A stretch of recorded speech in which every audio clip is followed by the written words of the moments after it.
Right, good evening everybody.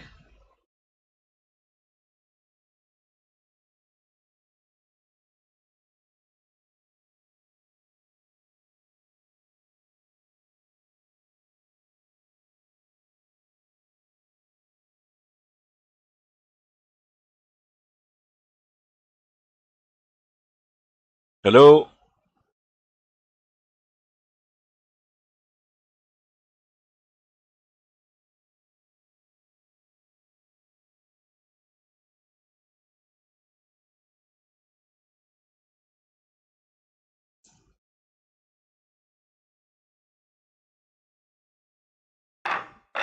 Hello. Are we getting audio? I couldn't tell whether my mic was working. I think it's working now. I can see the green bar going up and down. It's okay. I had to get into a room because the stream lags in the lobby, so things are a bit slow in reacting. So I just went into a room because then everything's okay when you're in a room. Right, good evening everybody. Welcome to VP4TV, and the short and sweet answer is I haven't a clue what's happening tonight. Cobra and Fast Eddie have arrived. We were here for Friday night 9-ball. Cobra and Fast Eddie, their match timed out in the bracket, and so they've agreed to play the match. Cobra has been forfeited automatically by the tournament, but they've agreed to play. So that'll be a race to 15 on the... is it black ball they're playing? I thought it was what do you call it? The 3-cushion one. Maybe I'm totally confused. See, that's why I'm confused. Anyway, welcome everybody. Semi-Pro's trying to get Stubb to play tonight. I don't think that's going to happen because there's no sign of life in Stubb at all. So I don't know what's happening there either. I've prompted Stubb over the last 2 or 3 days to get these proposals accepted, but he's pissing around again. I see Fast Eddie and Cobra have a room up. They're probably agreeing what the settings are and everything. Friday night 9-ball was a full 2 hours. It's not working in Twitch. It is working in Twitch. You've just typed in Twitch.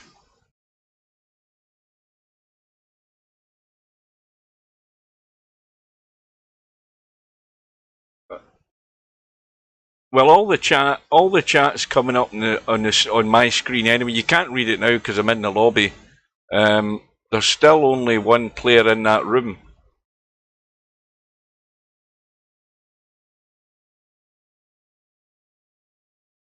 Well, that young Chinese boy, he made a boo-boo playing that safety. He played the safety where he left Ronnie 2 reds up the table, and of course Ronnie's going to take them on. And he did. I mean, it was 2 great frames for Ronnie O'Sullivan to win that match. But what you don't do is give him a sniff at a red at that stage in the match. He's going to take it on.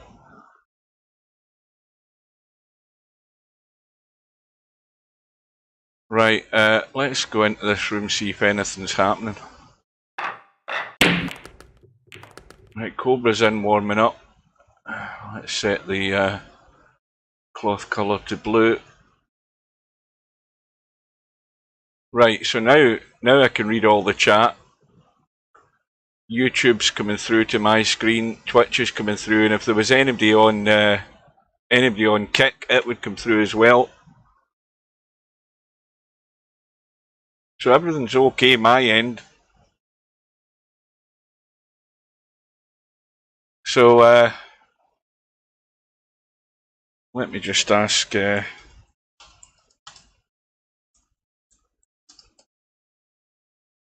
what's happening.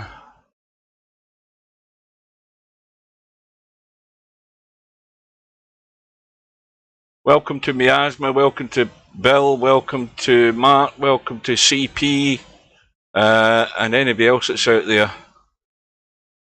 Transfer chat from other platforms to Twitch. Yes, it normally does. But if it's not, it's Restream's problem, it's not mine. I don't know what the hell's going on. Yes, it is. They're playing a match that they both didn't. They weren't able to get together to play the match. The tournament timed them out, and it automatically advances one of the players And in this case, Fast Eddie was advanced, but depending on the result tonight, obviously the bracket might need to be changed. Steve will need to change the result. Well, the intention, of course, was to do Friday Night 9 Ball. We'll catch up with that later on. We'll stick with this, provided it gets bloody well started. We could be here half an hour before this thing gets underway.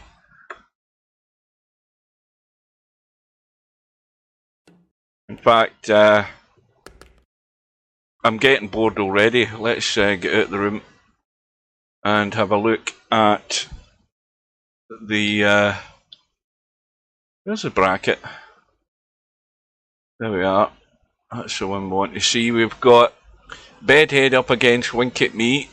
Wink at Me getting the 6 ball. We've got Larry in bracket number 2 as usual, where he always is most of the time, up against Sergaresh. Sergaresh getting last 2.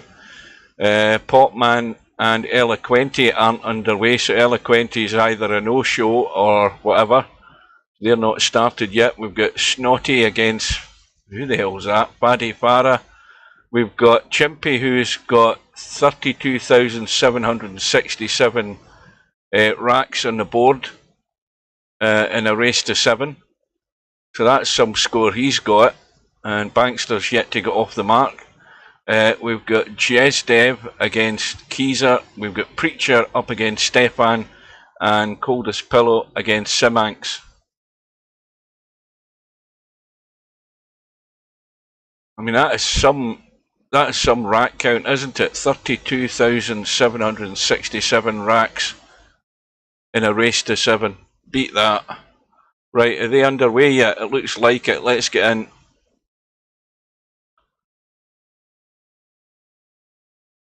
Oh, they're probably lagging off now. That's why nothing's happening. Right, so this is a match that never was, so it's a race to 11 on the one-loss side in the 2023 Black Ball World Championships. Cobra won the lag, and he has got a brilliant table here. The question is, I mean, he's got to go for the reds, simply because, well, maybe not. That yellow goes. That yellow does go. Now he's got to decide what one is going to be his last ball here. That one to drop down here for the 8 ball into the side, or this one to come out for the 8 ball maybe into the same corner. I don't know. Excuse me, now I've got the hiccups. I'm guessing Steve is out playing golf, and I'm going to have a quick tab. I'll be back in 2 seconds. Yeah, he's not around. Who's played tonight? Selby and Trump? Because I've got YouTube up on my phone at the moment, checking the stream quality, and again it looks superb. There's 2 matches on tonight, is there not? Mark Williams must be playing. I don't know who he's playing, but he must be playing because he won last night. So if you get Selby against Trump, oh, that's a close call. Who's Mark Williams playing? Does anybody know? Is it another one of these Chinese boys he's playing? I can't think who is that's left in the draw.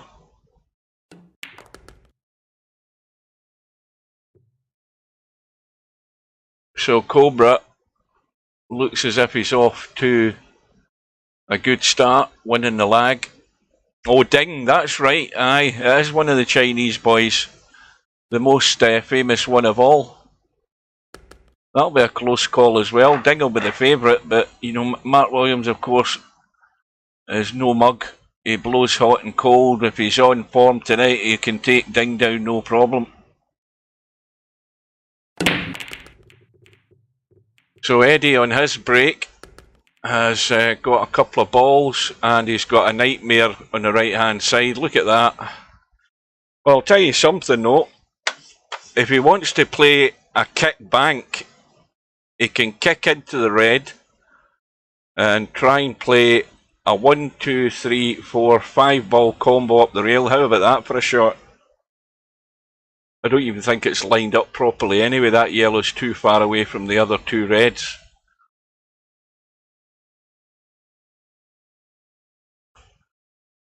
Oh, you listen to Ronnie after all his matches. He's always the same. He's been exactly the same this week. Every time he's an interview after a match, I mean, he thinks he's playing crap, yet he's bloody brilliant when he has to be. So I think all the fellow pros don't listen to him. He just rants.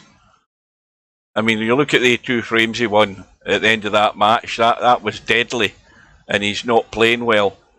God help everybody if he starts playing well.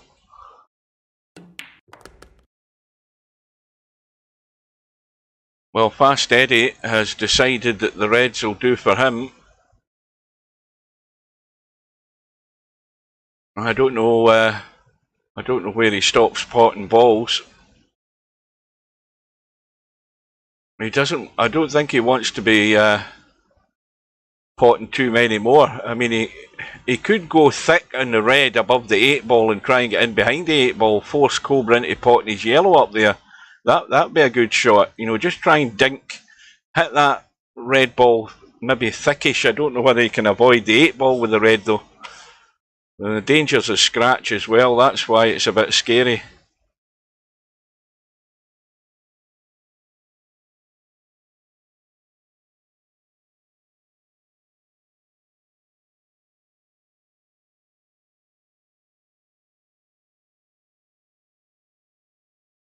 I mean, he could bank the red that he's looking at up the table and try and duck in behind the 8 like that.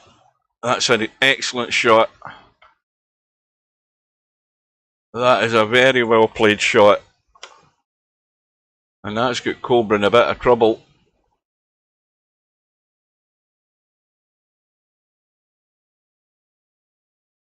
I don't think so.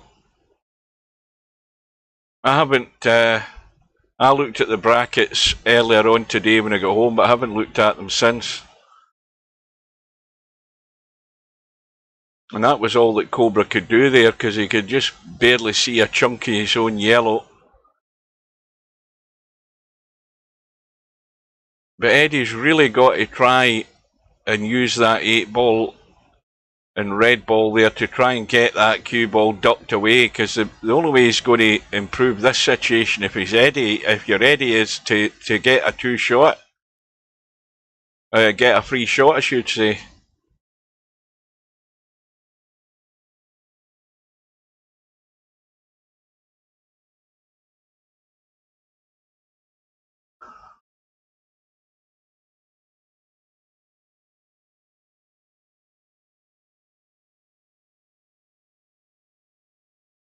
Well, Eddie can see the other red across the table to play the bank. He went all out for a breakout here. He's improved the situation a wee bit. Now that red will go. That'll go in off the jaw. Obviously that one goes into the middle, but he would have needed somehow, you know, like a 3/4 ball shot in that red to bump the other one out.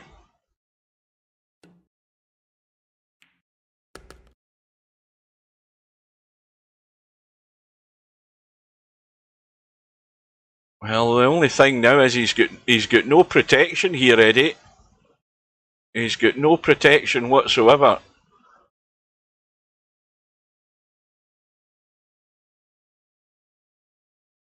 He's got nothing to back him up.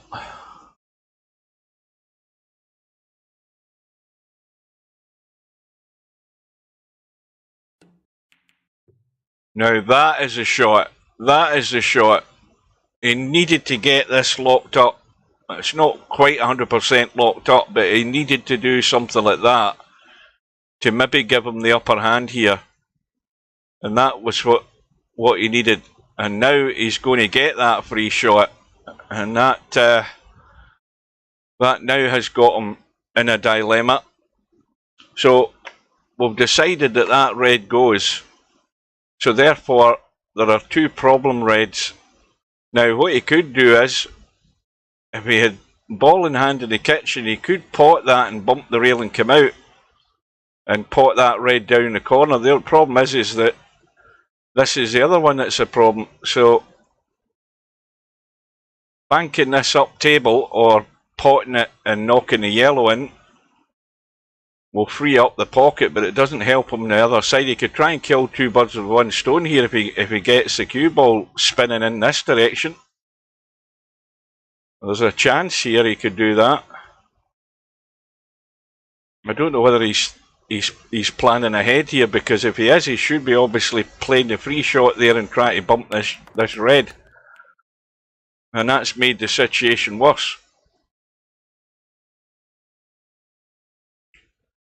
The best he's going to get there is covering the pocket. That's the best he's going to get. He's going to have to send it right to the jaw and get it clean past that yellow. And that's a good shot. That's a good shot.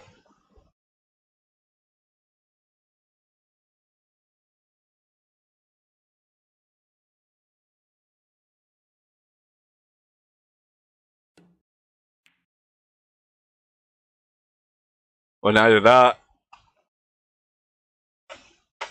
hasn't blocked yet the red, but what it has done is it's got Eddie snookered, and this could backfire on him here immediately.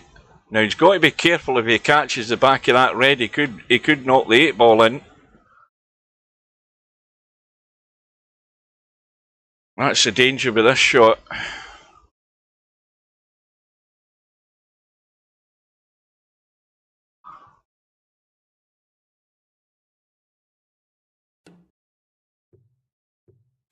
Well, he's caught it, and that is not a bad result. He'll settle for that. Now Cobra could bank his yellow. The red obviously isn't potting down here by the 8-ball unless you were on the short side of it. But Cobra's just making matters worse up there for Eddie. And of course that yellow should follow the red in, no problem. And Eddie needs, well, because he's snookered, he's forced into bumping. Well, he did catch the red. I thought he couldn't catch that red. That still gives him a chance. And at least he's blocked Cobra from potting his yellow onto the red directly.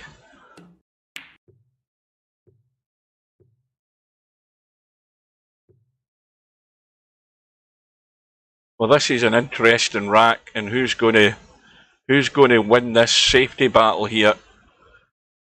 Because it's about who's going to make the wrong move, or who's going to come up with a good safety. The difficulty is getting a good safety, the way these balls are lying.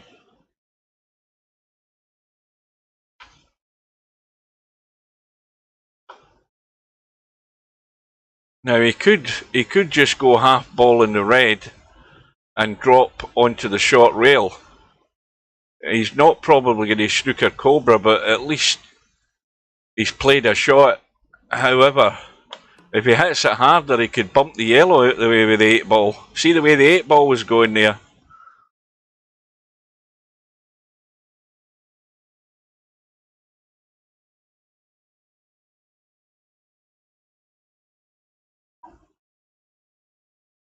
Well, once again, Cobra couldn't see his yellow full on. He's just made it even more definite that this yellow is going to follow the red in. Now, if Eddie hits the red, I think he can hit half. Let's have a look from his end. Oh no, he can't. He can glance the red a bit, but he needs to glance this. I think now Cobra might well go for the kill here after this shot. That's going to scratch, is it? No. Oh, well, what a result there. Oh no, tell her that is a foul. It was a foul. Well, he will go for the kill now.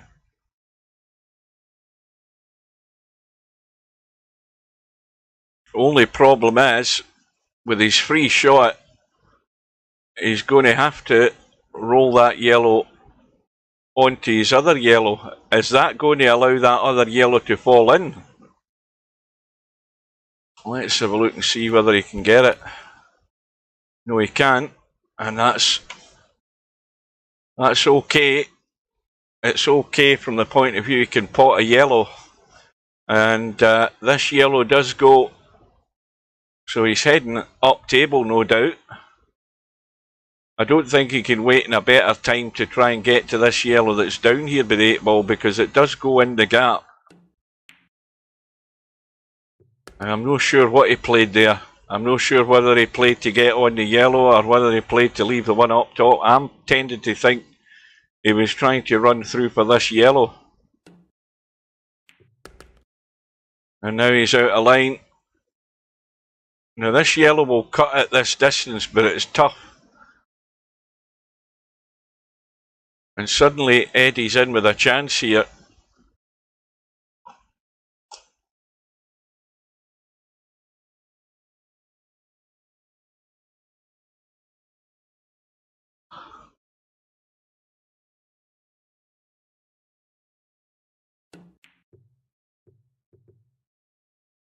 Now that going to lock up in the red? No, it hasn't. It hasn't. Well, Eddie's got to take his medicine. Is he going to try and roll that into the side first? Because the cue ball wants to go that way. And if he just rolls it up the table, he's going to have the cut on this red ball. And, well, the best he can hope for here is bumping the yellow. He certainly doesn't want to miss the yellow and hit this soft and end up hooking himself. If he's going to be sure he has to get out of there, good. He needs to get out of there. And, well, the commentator's eye called it. You've got to get out of there to give yourself the shot, Eddie. Aye, he was trying to hit the yellow, but again the cue ball's catching everybody out. He had the right idea trying to bump the yellow, but if he didn't bump the yellow, then he had to make sure he got high enough up the table for the cut. And so, well, he'll do well to get out of this, won't he? I'll have a quick drink.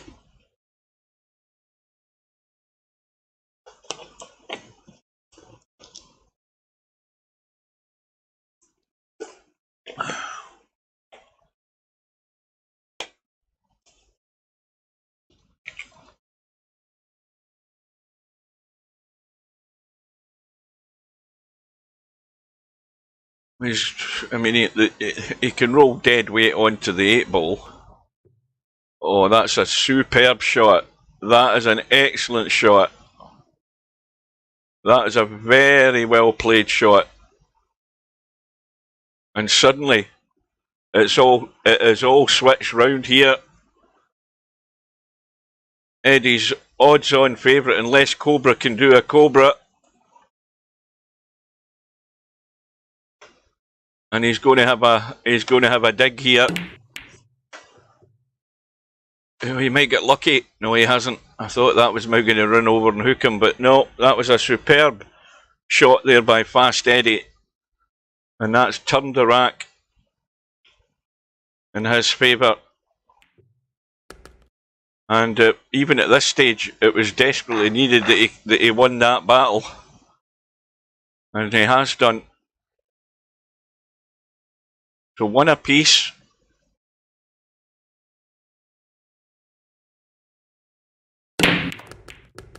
Well, Eddie's shown 1 or 2 nice little touches that, you know, he's sort of got the pace of the table, apart from the fact he hooked himself on the 8 ball there, but a couple of desperate shots at a desperate time and he pulled them off. And Cobra's break has given him 2 or 3 balls, and he's also got a problem. Now, he can probably immediately deal with the problem if he's going to take either reds or yellows, because if he cuts that yellow into this bottom right hand corner pocket, he's certainly going to bump balls out of the way. If he pots the red into the other left hand corner pocket, the one he's looking at now, he's going to do the same thing. He's going to be bumping reds and yellows here. And this is going to be hampered big time. And any slight bit of spin that you have in that cue ball, any English left or right, will catch you out, especially when you're jacking up to try and play a shot.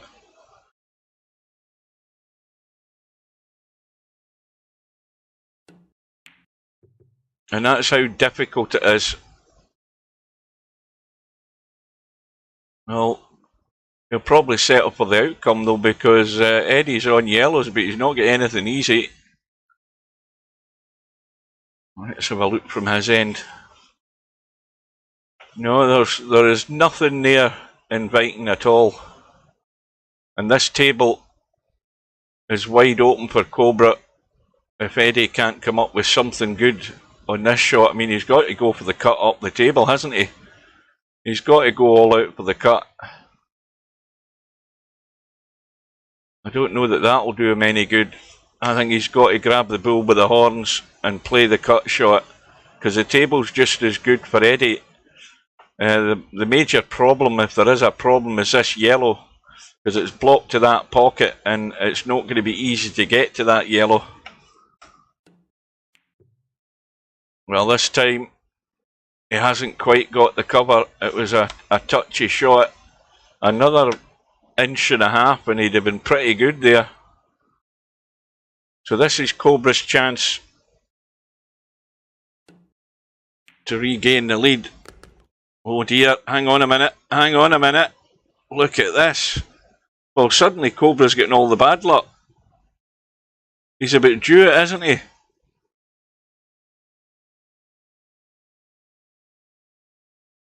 You know what Steve would be saying right now. That light cue ball caught him out again.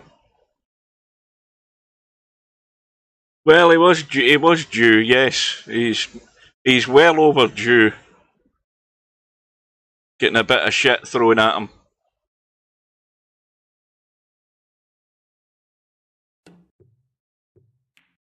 And of course, a full snooker, he doesn't need to hit a rail after hitting the ball. Now again, I'll tell you something. He's probably landed in his feet there with that shot. He's left absolutely nothing here for Eddie. He's not left him a sniff. How do you like them apples, says Cobra. Well, there's nothing to stop Eddie going up and down and kicking the yellow. He might get lucky. Again, I don't know what that'll do doing that, but to me, he's got a line to go up and down and kick the yellow and get it over the pocket at least.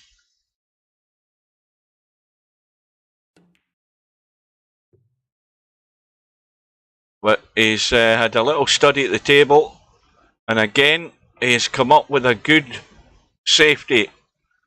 That's very well played.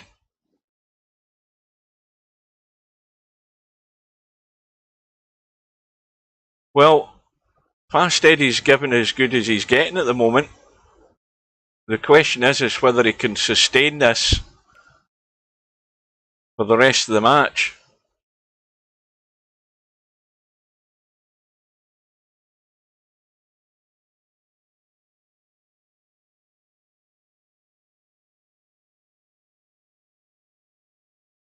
So Eddie,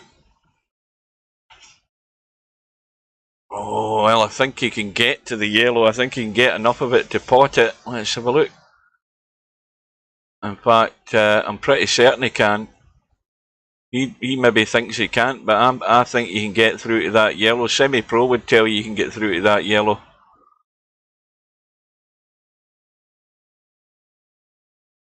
You think you can get through to that yellow? I think so.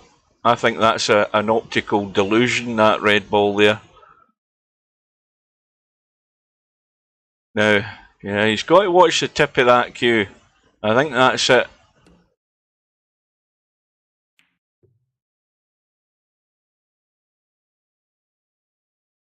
Well, he's still got the lifeline of the red ball here on the side, so he's got breathing space here. Eddie, welcome to Simon.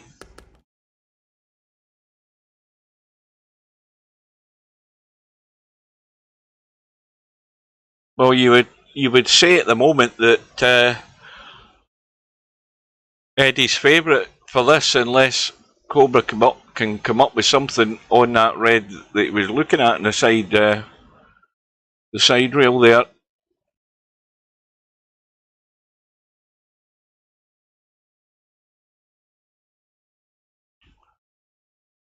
I mean, what Cobra can also do is tie up the yellow on the left-hand side there as a backup plan. I think that's probably going to give him a bit of breathing space if he does that.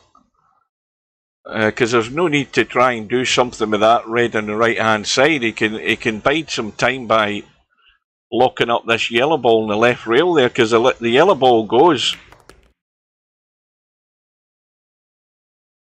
Well, now he seems to be committed to trying something. I mean, if he cuts the red into the side, he's got to judge the pace on the cut if he's coming up and down the table to try and leave a bank, or the thin cut into the side. Oh, he's got it. What a shot that was. And suddenly it's all over. Well, I thought that was too tight, but he got himself pretty good on it. And he deserves to be out.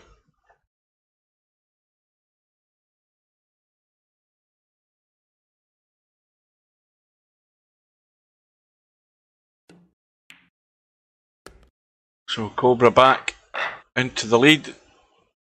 I think it's going by break at the moment. I don't think anybody's pinched a rack yet on the other's break. I think it's going by break.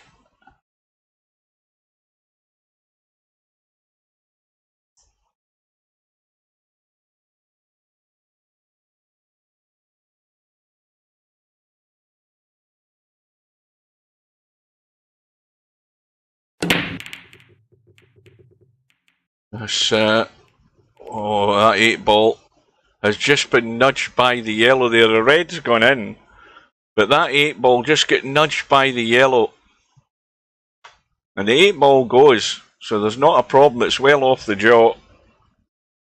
And the danger, though, the big danger is bumping balls here where something will catch that 8 ball and knock it in. That's going to be a fatal mistake by one of these two players if they do that.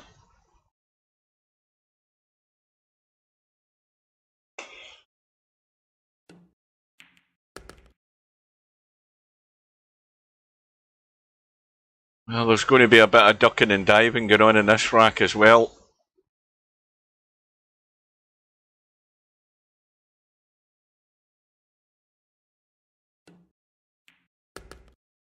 Most certainly some ducking and diving going on.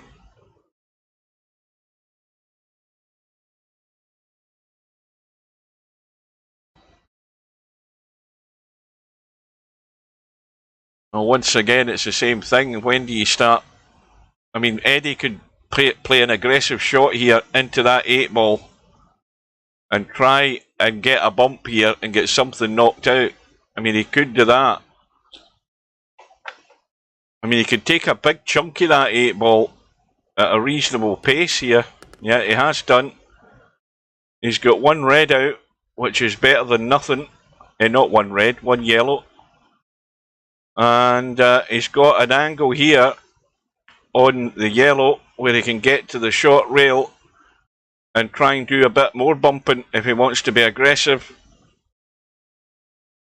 The question is, do you back down? Well, he's trying to go straight across into them. I think it would have been better if he'd ran the short rail up top.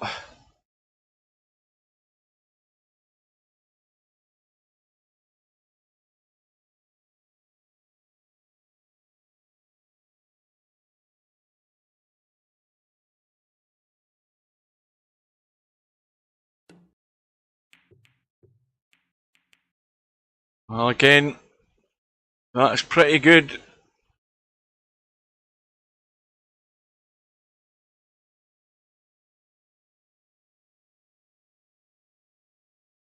Now, Cobra's got to be careful here. He's got to get a ball to rail, first of all. Secondly, the one that he's looking at, if he shoots that one and he doesn't cover the cue ball, Eddie's got a chance of... well,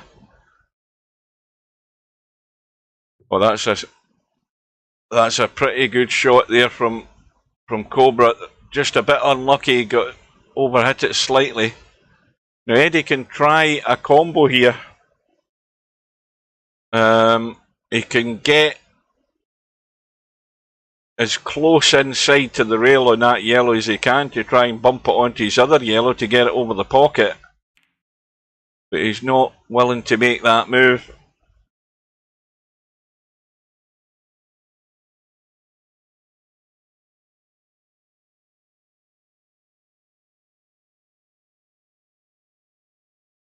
Well, what's happened to all my Twitch viewers? It's down to 1. Has everybody shifted off Twitch because it's not working properly? Is that what it is?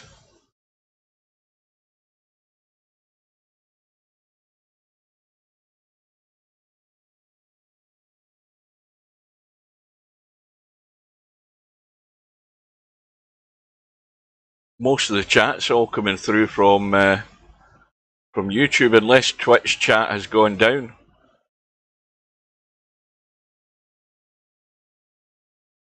But as I say, if Twitch isn't working properly, then nip into my Kick channel. My Kick channel will get you just as fast, if not slightly faster.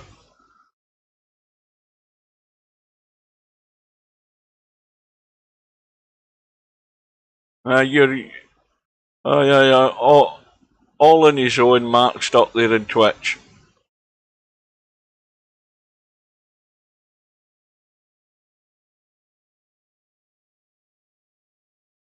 Oh, semi-pro's there as well. He's jumped back in. He's went from YouTube back over to Twitch. I saw that move.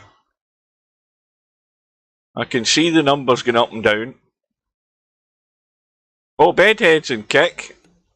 Good evening to Bedhead.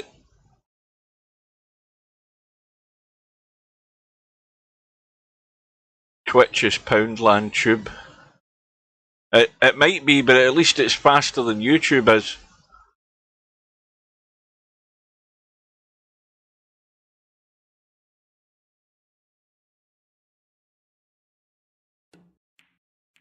Yeah, he's probably just come over from the hot tubs. That's where he's been for the last few hours.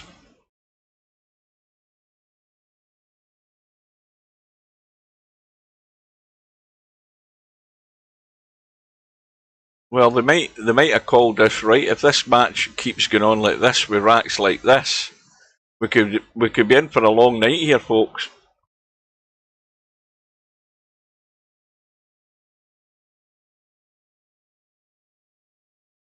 Oh, I've got nothing against browsing through the hot tub channels on Kick.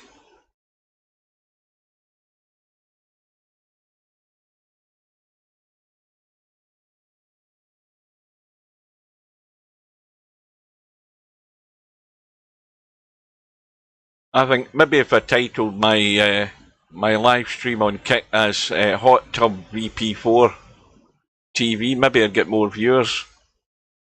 The only problem is they're in for a big disappointment when they click on the channel, aren't they?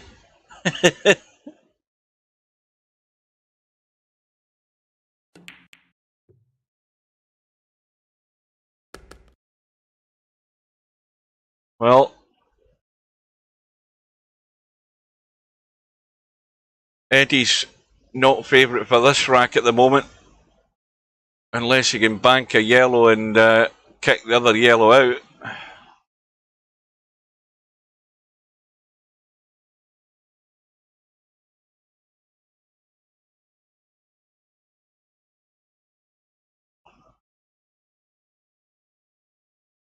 Right, I'm going to...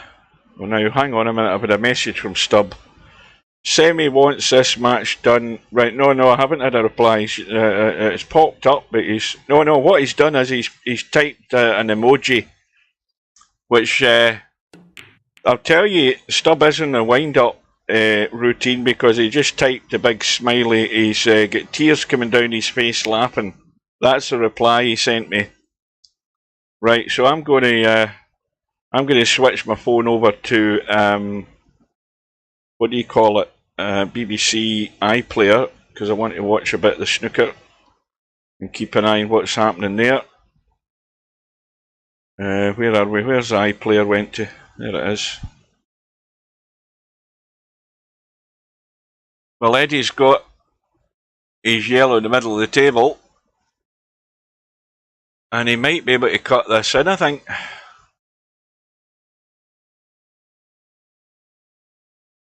He could actually cut this in the bottom corner here. It'd be some shot. It's all or nothing, this shot. Where the hell do you get the categories on the iPlayer app on the phone? I can't find them. Well, that was an excellent shot. Well, what do you do here? Does he try and play a little dink on the 8 ball and try and use it as cover? That's tricky. Or does he do a cobra and give it a bash?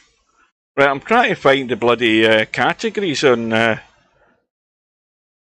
the hell is it? On this iPlayer app, my phone, and I can explore. That's what it is.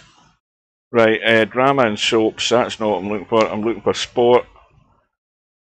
UK Snooker Championship. Well, have a quick update, see what's happening.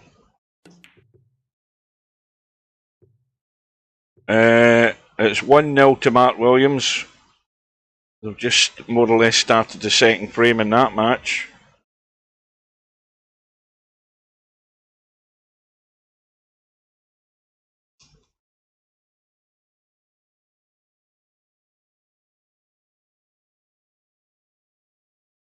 Let's have a look at Selby.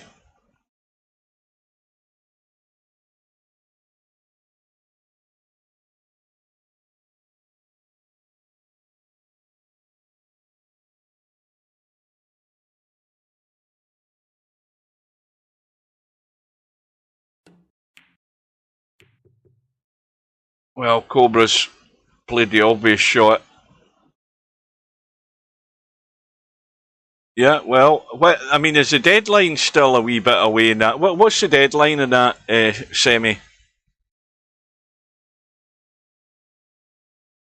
What's the deadline on your match next week? That's why he's messing you about. Simple as that, because he's it's 1-0 to Trump. Aye, he's doing that simply because it's still well within the deadline time. That's why he's doing it.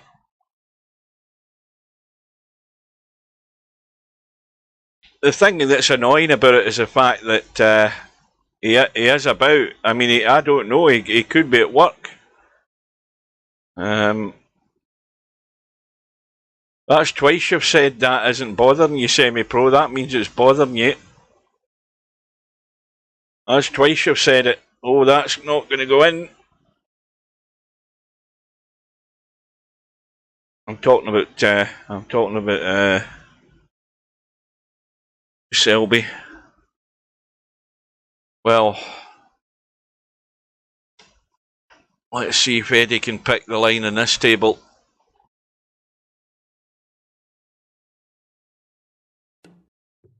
Aye, that's going to go too tight around the corner. He had to go much closer to that red to get down the line.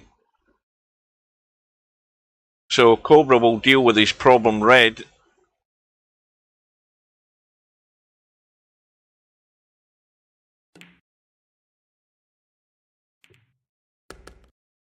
And it should be a 3-1 lead here for Cobra.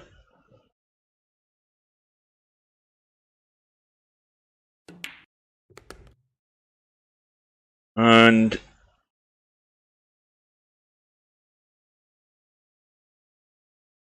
I'm trying to work out the scores here. Trump's on 25. Selby's on 61 in the second frame. There are 3 reds left, so there's 51 still in the table, so anybody can win it yet.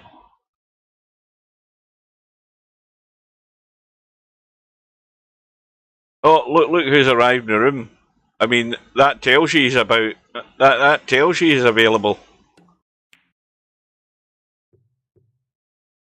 Hang on a minute. Hang on a minute. Where the hell is he?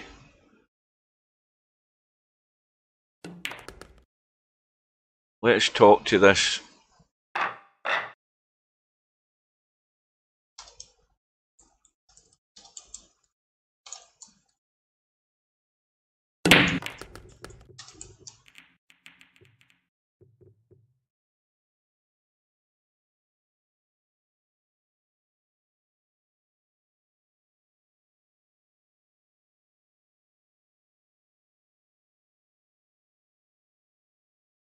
That's him told.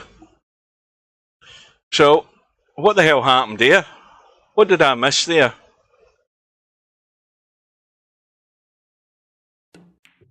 What did I miss there, guys, when I was typing that chat? How did Cobra lose that rack? Somebody tell me, because I wasn't paying any attention.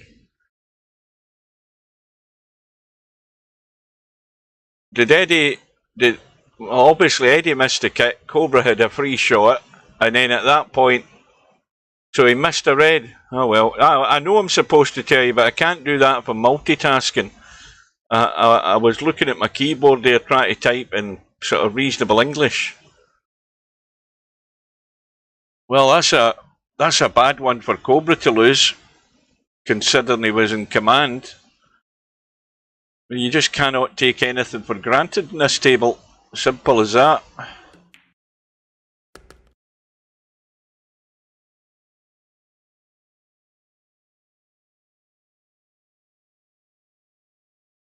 Well, he's got an angle and he needs a bump. And he's got the bump. And oh, that is tricky. That is tricky to cut that into the side and not hit that yellow full in the face when you can back off the rail. Watch the cue ball, it's gone. Cue ball's gone. Again, the cue ball catching Cobra out this time. So, Eddie has to, at this stage, you've got a free shot, you've got a table to get taken out. Now, what does he do? Does he take the one that's down here in bulk or in the kitchen for the benefit of our American viewers, or is he working up table first of all? Because obviously he has a problem up table. That is more of a necessity up table.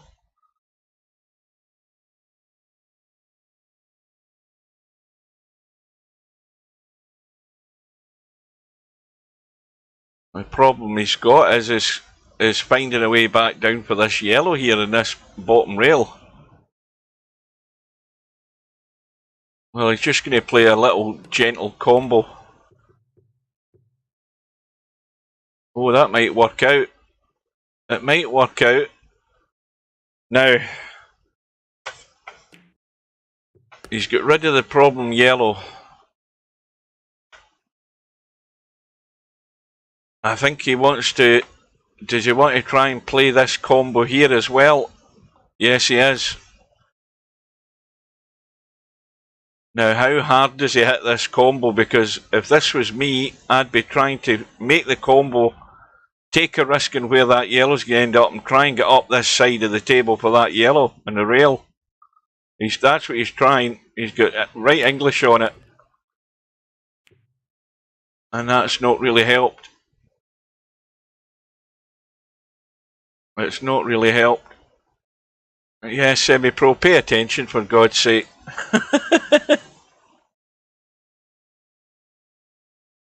Even I knew he was on yellows, and that's saying a lot, because it's a bit early yet for me to start making those type of mistakes.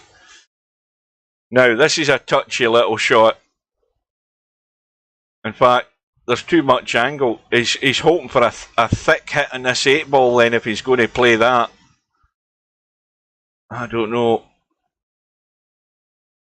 I think you've just got to go full-blooded for this, and hopefully you get right into the back of that 8-ball. Is he going to catch it in the weight of the rail? Is he going to catch it behind? Oh, he's played it well. Well, he's played it well that he's got a cut on the yellow.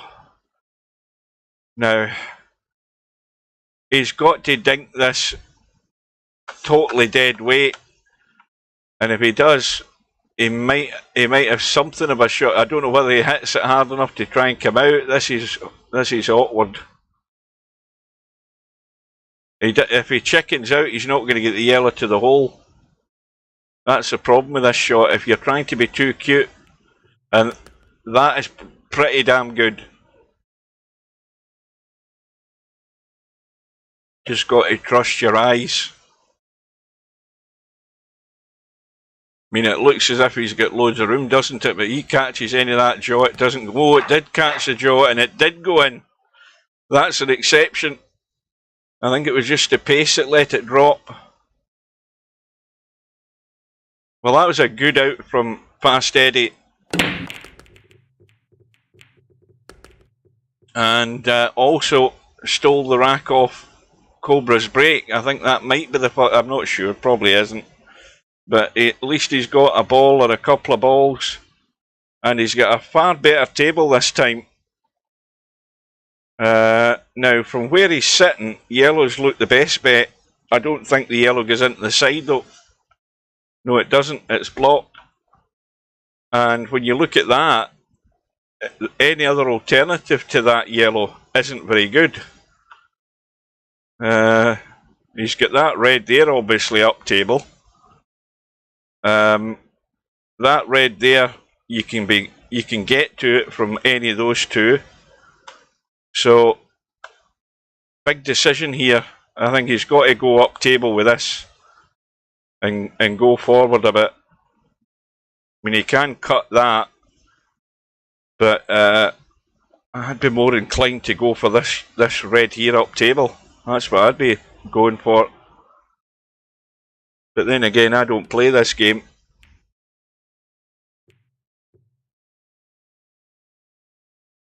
Well, the problem with that shot is that Cobra's got everything on. There's nothing that's a safety net here for Fast Eddie. But it's still an open table. And everything is available. So, it's going to be yellows. And he almost got himself in trouble there. Although he's got that one over the pocket anyway. I thought he was maybe... Well, that yellow doesn't go past the 8-ball, so... He's going to have to play the one over the corner.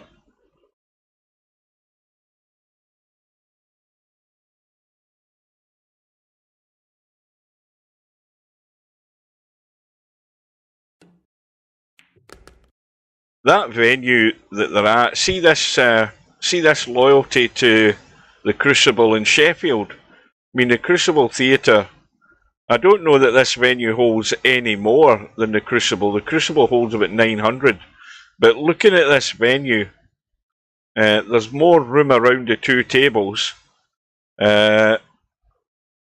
That camera view showed, you know, I think there's I don't think it's a mid-session interval. I think somebody just went out of the bathroom at the end of the frame. But looking at the venue, it looks just as good a venue to play a World Championship at, to me. The Barbican in York looks excellent.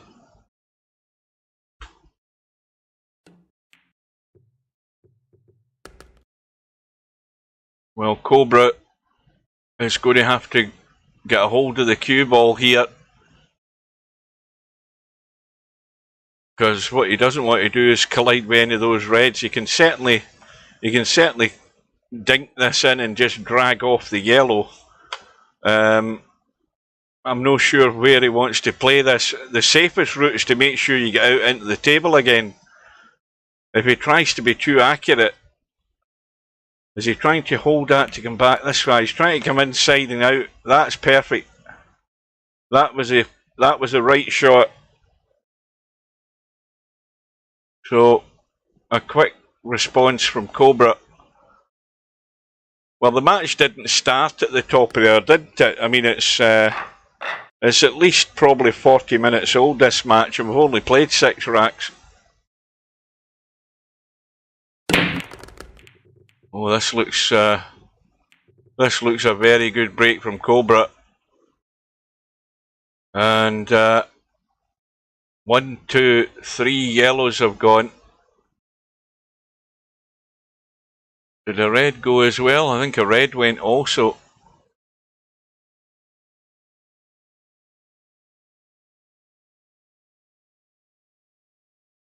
He's trying to come back for the other yellow. Now it's going to be tricky. I think he's going to play the combo now. I think that might be a wise move also. This is just a dead weight combo just to leave the other yellow sitting there. He doesn't want the two of these to go in at the same time, by the way. He just wants to nudge the other one in. Well, he's thought about it, but it looks as if he's going the other route. Oh, well. Oh dear, I don't know that was the best idea. I think on hindsight, he would have been probably better playing the combo. He's made things slightly worse.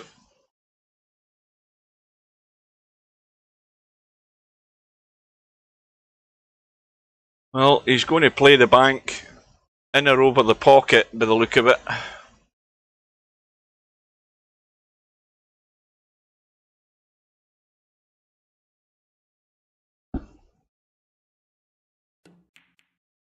No, he's not.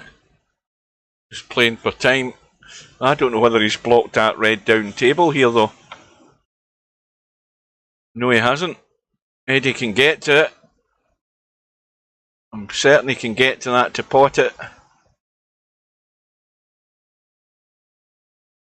Yeah, I think he can. I think he can. In fact, the more he cuts to the left, the more he opens up the shot. I'm certain he can pot that red. Well, maybe he wants to have another look at that red. He wants to have another look at that, because I'm certain that red goes. I mean, there's room past the other one, and I'm sure he can get enough of this red to pot it.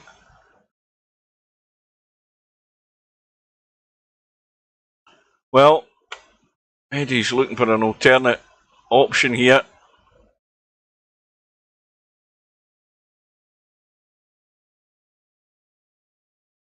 Well, I'm convinced that you can get to that yellow, that red to pot it. Oh, this might be good. I'll tell you what, he's still come up with a pretty damn good shot here. And Cobra obviously didn't have to hit the rail after hitting the ball. And the end result for Cobra is not bad either, because Eddie has got a testy combo if he fancies that into the side.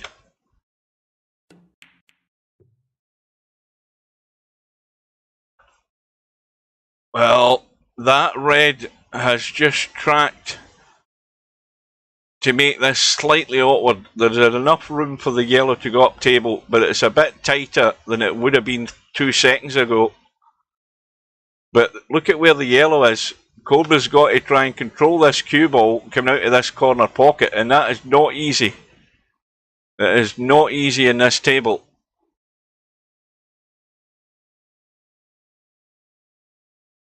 Yeah, play the billiard, you mean? Can he see enough of that yellow to play the billiard? Yes, he can. Yeah, that would be the shot. Because then if he just drops dead, he doesn't want to hook himself behind the jaw, but if he drops dead onto that, then the chances are he's going to have the cut up the table. He's missed it. I don't know that he actually played it though. I don't know that he played that. Do you think he missed that by that distance if he'd played it? He did go for it, you think? Yeah, he missed it by quite a margin. But he's, you know, Cobra's still in a good position here. Eddie's got work to do at the top end of the table with those two reds near the 8 ball. They're a bit of a headache for him.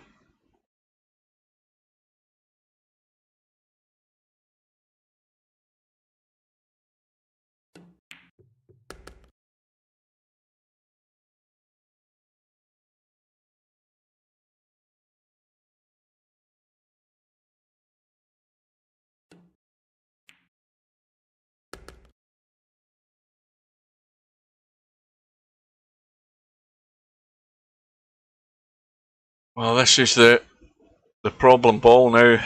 What angles he got in that red? He's too straight. He would have liked to have been sitting there. I don't know whether that would have made much difference either, looking at the setup here. I mean, you can roll that red into the side pocket, but it's tight. But he's too straight. He's trying to pinch this into the left-hand side of the pocket, I think, a wee bit here. That's what he's trying to do, to get around the corner.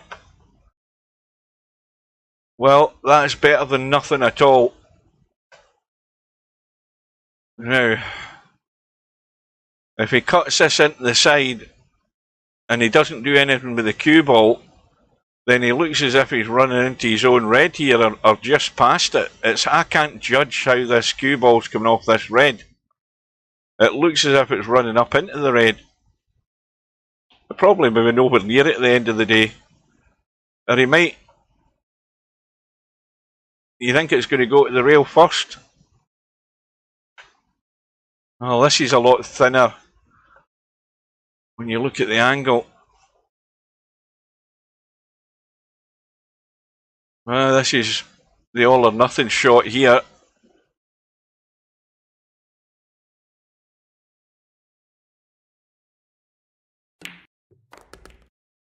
Well, he's bumped it, but he's got a cut, so it's another all or nothing shot.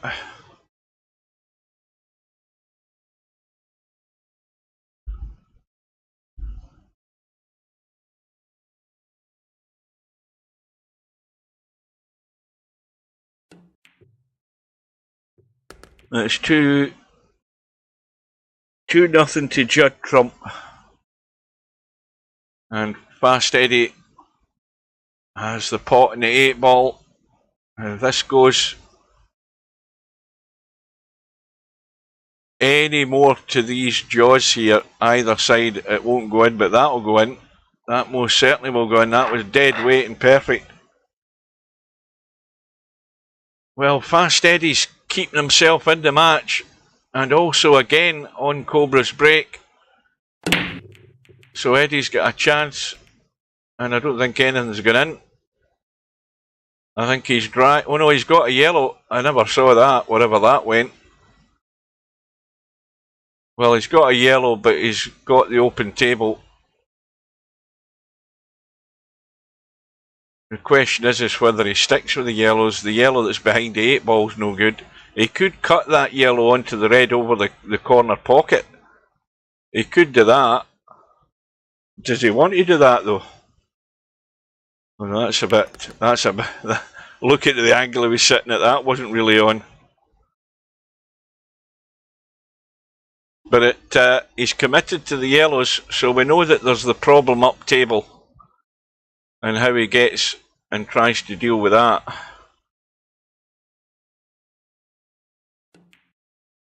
Well, I'm going to hedge my bets and say I think Eddie's been putting in a wee bit of practice offline, or whether he was in a room at some time, I don't know, but I think he's been putting in a wee bit of time.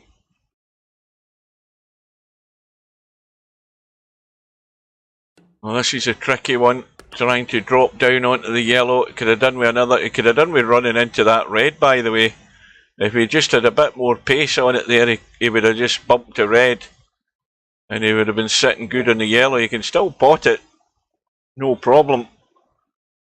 But he's got to get the cue ball out of there. Now, is this cut going to allow him to bump the red again from the other side? In which case he can go onto the yellow into the other side pocket.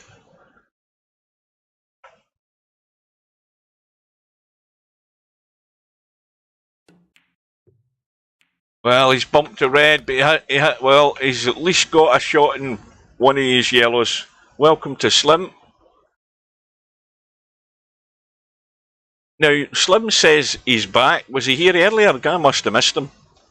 Or is that you back from work?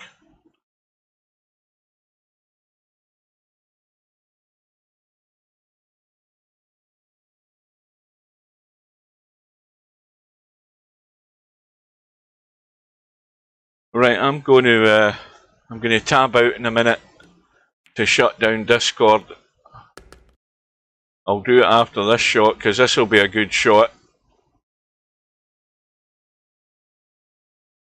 It'll be good in a number of ways. It'll be good if he cuts it in, and it'll be good if he has some sort of shot in the 8 ball from it.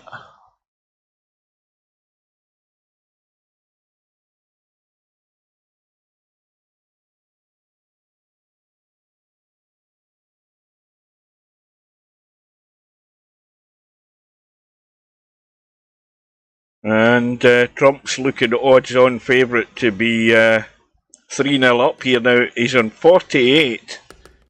6 8s or 48. Is that 6 reds, 6 blacks? Oh, is it? I think he's. I think Trump's in a 147 here. By the way, I think Trump's in a 147.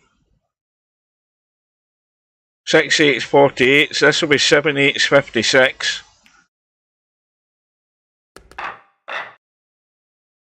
He looks, unless I've missed something, he looks as if he's on a 147. The reds are actually sitting not too bad. There's one problem, one in the right hand side cushion. It's not on the cushion. And the reason it's a problem is because Trump's left-handed.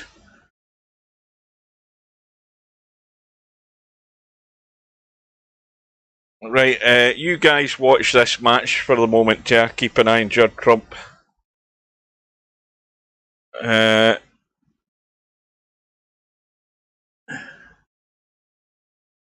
reds, 8 blacks, 64. Now the angle he's got in the red, yeah, he's gone down the table, so it's not going to be a 147. The angle he had in the red wasn't good, so he went down for the blue. So if it was a 147 he's on, he's not going to get it now. But he can get a 145. Welcome to LS3.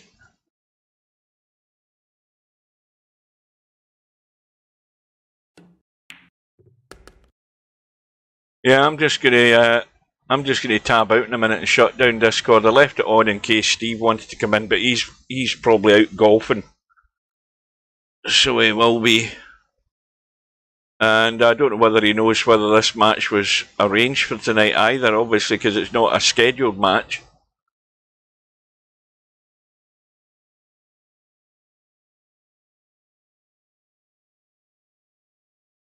So Eddie has the first chink of daylight in this match.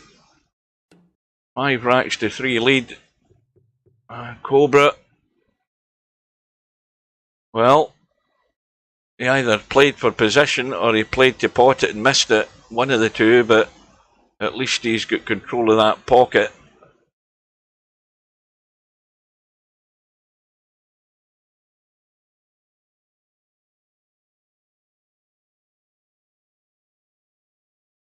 Yeah, it's 7 reds and 7 blacks. So he had possible 135 break now. Maybe he wasn't in a 147.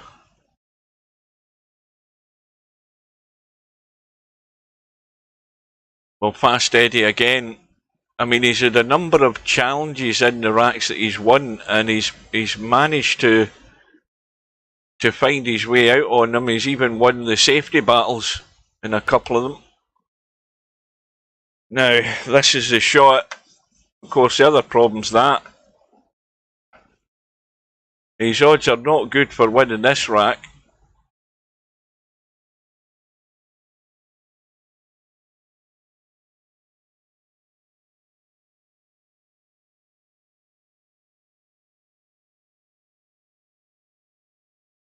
Well, who was it that called it for Selby earlier tonight before these matches started? Who called it out for Selby? Because Selby's 3-0 down at the moment.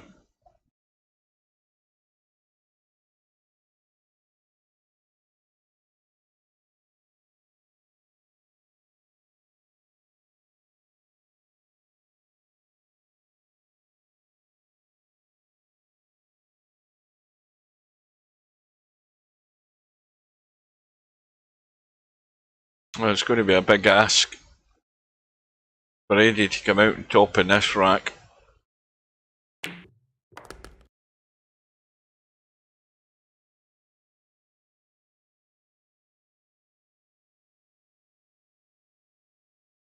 Now, if by chance he had some sort of angle to get up the table, I think the problem is if he leaves this red to get up the table, the problem's that yellow. Because if you're over here and you're trying to come around the corner and up the table to even bump the yellow to go on the 8-ball, that yellow's in the way. And the best you will get out of this is a bank if you don't have any line to do it. Well, he won't have it now if he's taking this one first. And he's just trying to duck, and again, that's an excellent safety. And Cobra is not only snookered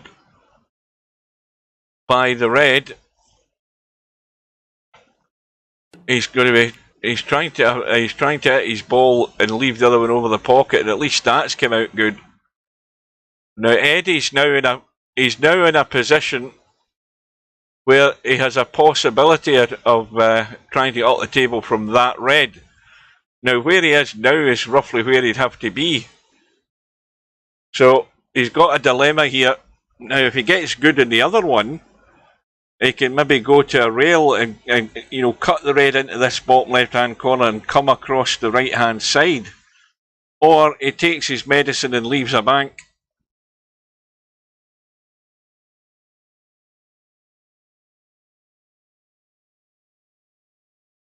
We need to go up table and have a look at that 8-ball and see how far off the rail it is. Well, it's good enough for a bank.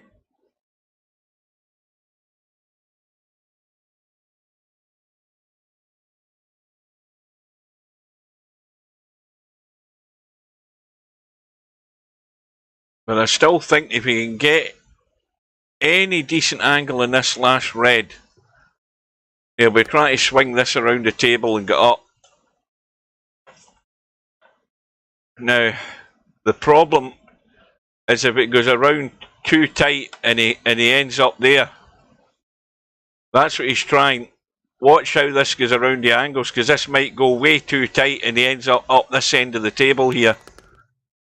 Oh, he hasn't got the legs. He hasn't got the legs, but it was going short. You see what I mean? It was going in that line. And now he's not got a bank. This certainly isn't a bank.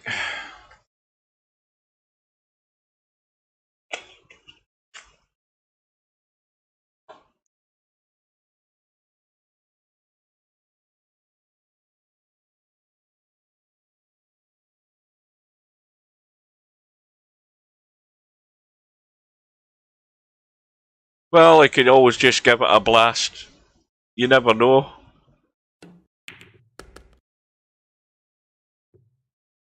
Well, that sets his fate, or seals his fate in this rack.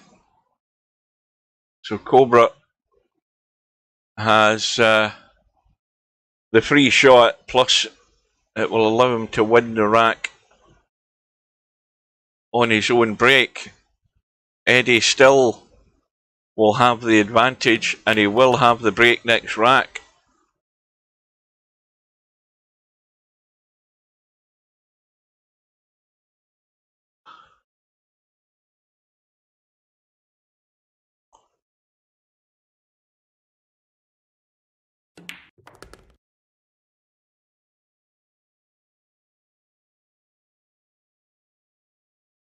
Well, the question will be whether Eddie can restore that 2-rack window that he got for himself. And I think, has there actually been a dry break in this match? I don't think there has.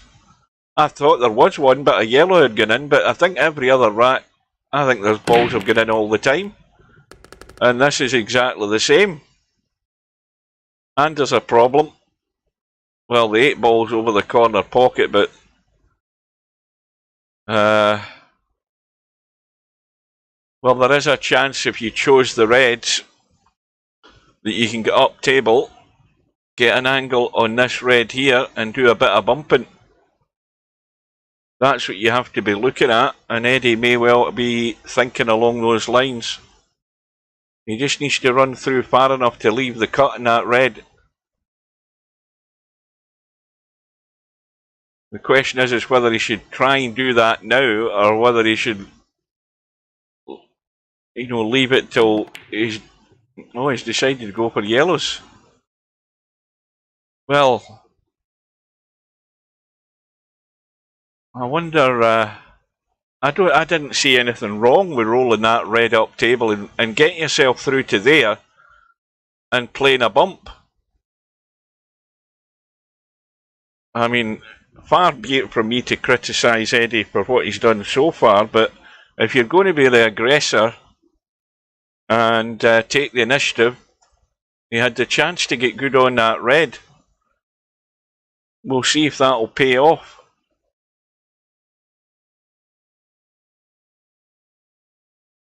Because I don't know that Cobra can see that one. I think he might be able to get to that one to pot it. I'm not sure if it was the red. Well, he's cut it into the side. Well, watch what Cobra does here, because I think Cobra might be going along the lines of what I was talking about. And this is what Eddie could have been doing had he done what I said, because Cobra will bump that in. He's got to get it clean. It's a bit tight, but there's room. But if he gets up here like that,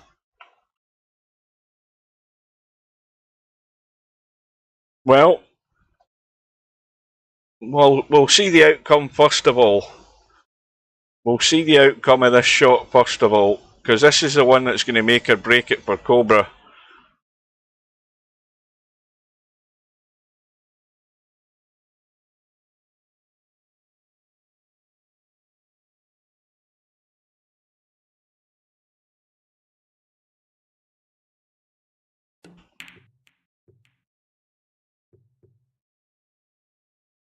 Well, he didn't play the shot I was thinking on. He played a bank, a sort of combo bank, and what's more, he's come up with a far better result than what it would have been if he'd taken my option, because Eddie has got absolutely zilch. He's got nothing. Now, the thing is, if he goes up table and tries to get cover, he's got to cover that red, because Cobra's going to be out. And this will be a good shot to get cover on that red. But it could be a clincher if he can.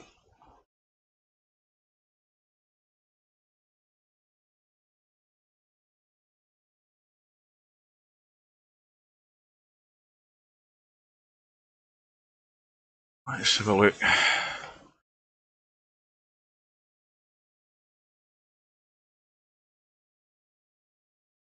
Well, why doesn't he combo the yellow to bump that yellow up there onto the 8 ball and make it difficult for Cobra? Why doesn't he do that? Why doesn't he play that shot? Cobra's going to have the table, but why not just try and nudge this yellow up so that it pushes the 8 ball past the side pocket? To me, that's the shot, because that yellow is going to go there, it's going to come off there, glance the 8 ball, it might actually catch the jaw. Oh, hang on a minute. Hang on a minute. That could work. That could work. That will work very nicely indeed. Now, he doesn't need to touch that 8-ball. He doesn't need to do anything with it. What he needs to do is find a way to get back up the table and deal with that yellow in the long rail. And now he's got a good line. He's got loads of pocket. But again, he's just going to get in behind this, roll in the yellow, make sure he gets out to dink the 8-ball into the side.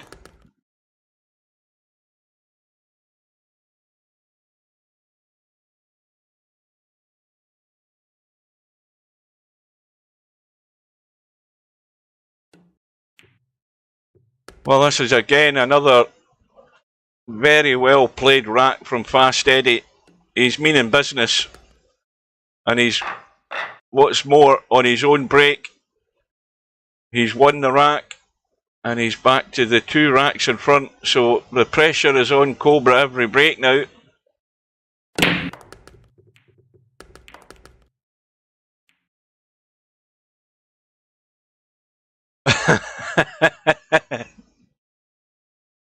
I'll be Eddie.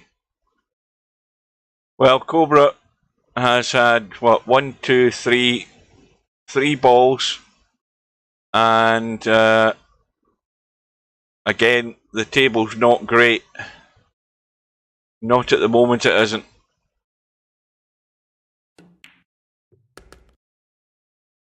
Quick look around.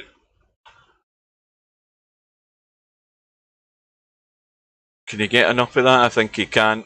He's going to bump the 8-ball though. Now, the fact that he's on that red, he should be taking it. If he bumps the yellow and the 8, he may well be on that red. He's got to hit this. He's got to hit whatever he hits. He's got to hit it fairly full. Oh, he's overcooked it big time.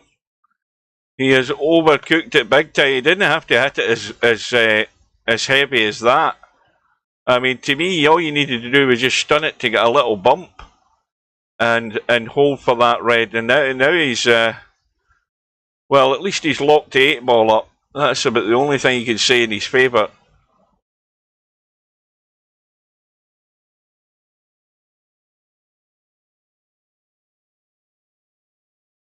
Oh, I still haven't done it yet. I'll do it after this shot. Right now, I'm going to tab out and kill Discord.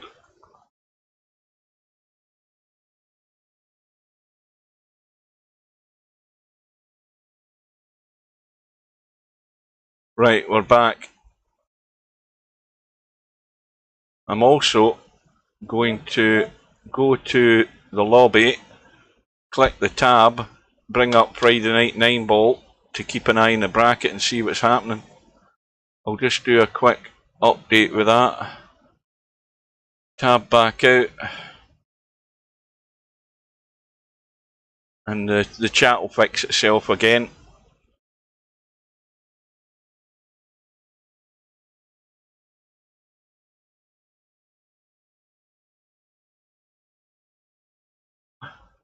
Oh, Simanx must be doing well on the winner's side. 7-5 win against Preacher.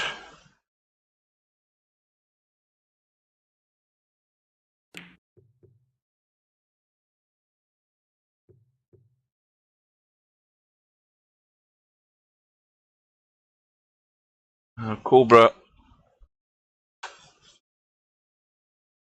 has no real shot.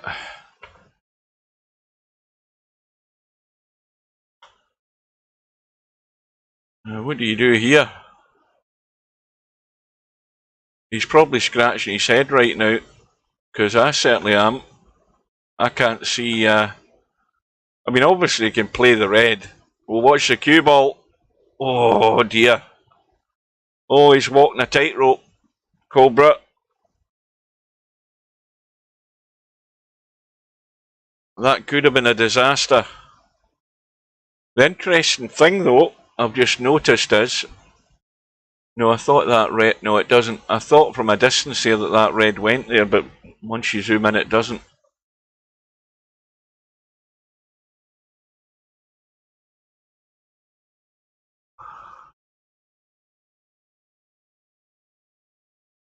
All of a sudden, from having one single person in Twitch earlier on, we've suddenly gone to 9 in Twitch and 7 on YouTube. Explain that to me.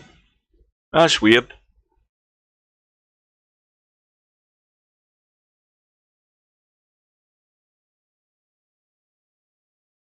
And, well, there's a result on the one loss side. I can't see what it is, though. Popman has won 4-1.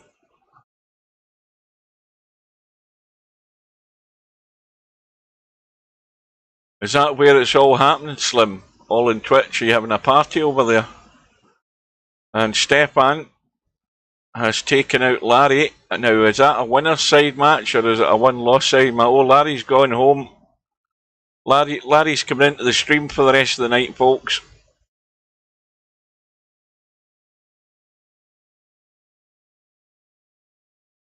Stefan, I would imagine, would have been getting some sort of handicap.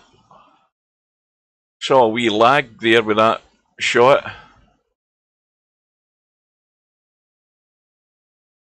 Well, Fast Eddie can pot that yellow next to the red. Problem is the angle he's got in this yellow. He's got to get back across the table.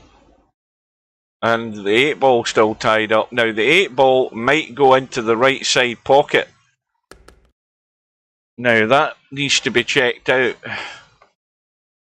And that 8 ball is very tight. To pot that red and pot the 8 into the side is very tight. Somebody would need to convince me that you can do that. Oh, well, the pace is what kept it out. He had to get the pace in the cue ball to get it moving. And, well, I wonder if Cobra...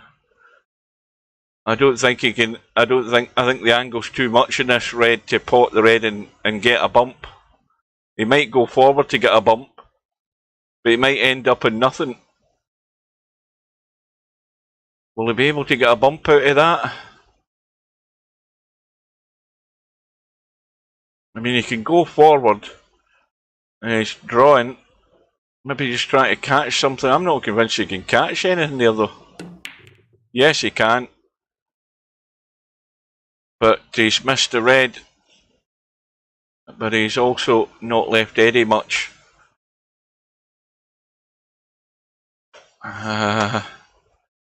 Well, that yellow will bank, but it only banks off the jaw. And that is some ask to come up with that shot. Oh no, it cuts in past the red. I thought the red. I've never even looked at the red. I never even looked at that red there. Well, the yellow's going to probably disappear though. And red follow it in. Well, that's the mid-session interval. I'm not sure who won that frame there because I wasn't paying attention, but I'll switch it to the other match. Yeah, Trump's up 4-0. His highest break of the night is 100. Selby's highest break's 32, so Selby's on to a roasting tonight. I'm going to switch it over to the other match if I can find out what the hell's happened here. He's not followed the red in, or followed the yellow in. Well, this is another bonus for Eddie. A huge bonus for Eddie, and things aren't working too well for Cobra tonight.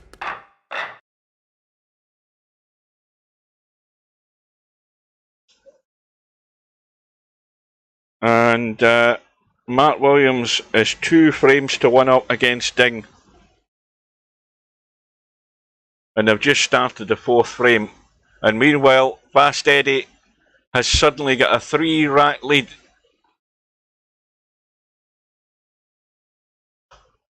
Chimpy on the one-loss side as well. 4-0 win against Fadi Farah, whoever that is. Well, you know, even at this stage, Eddie's needing 4 racks.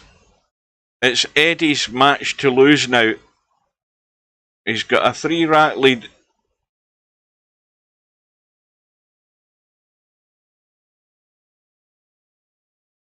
And Eddie also with, I think, 3 balls in the break again. And he's sitting in an awkward position here because the only shot he's really got is that I think he can cut the yellow up table. Can he cut that yellow up table? Yes, he can. He can cut the red up the rail. And this is the problem. Whatever he chooses.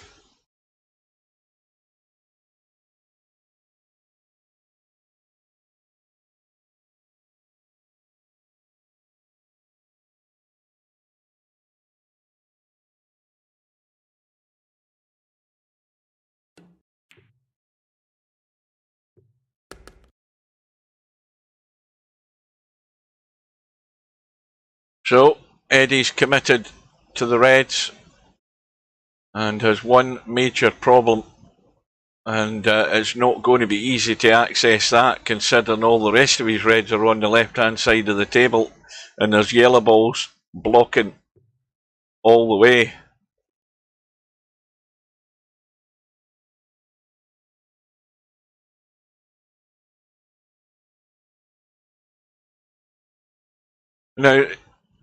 Now that the question is being asked of Cobra's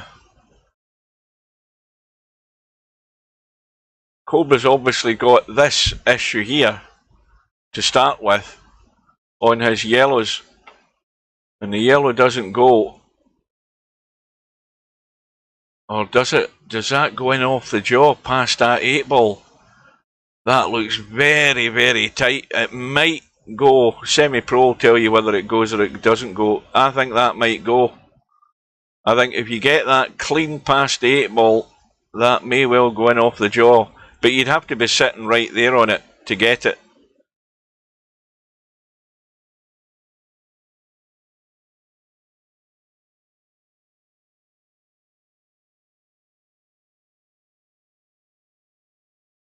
You don't think it goes?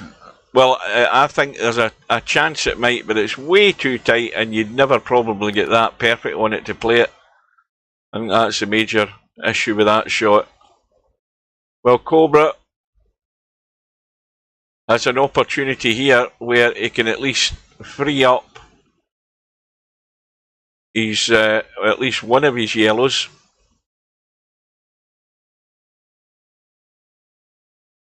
If he wants to. The yawning's started now, folks. What time is it? It's usually about 8:30. There we go, 8:30, and the yawning's kicked in. Right, it's downhill all the way now.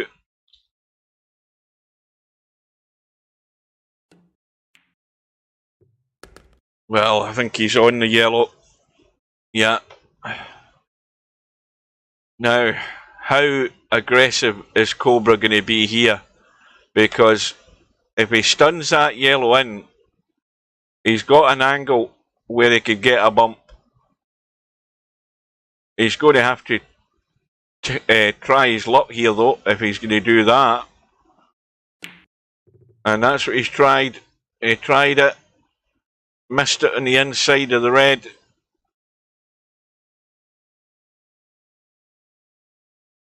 And of course, running out of options as well.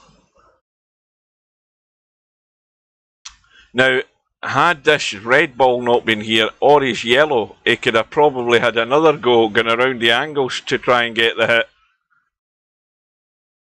Now, he'd need to be really lucky while he's drawn it away to avoid any collisions. So Eddie, well, has he finished on... Well, that'll cut up the table. Red, of course, there doesn't go. If you pot the red up the table, you can drop through and go onto the red. So big decisions needed here. Yeah, it probably would go, but you'd have to be right behind where the camera was looking at that shot to have any chance of getting it in. I doubt that's going to happen though. Especially with Eddie being at the table and not Cobra, but I don't know what you do here with this shot. I mean, you can cut the red up table. The danger, of course, is you free up the yellow for Cobra. And if you don't get the red in, you're probably losing the rack.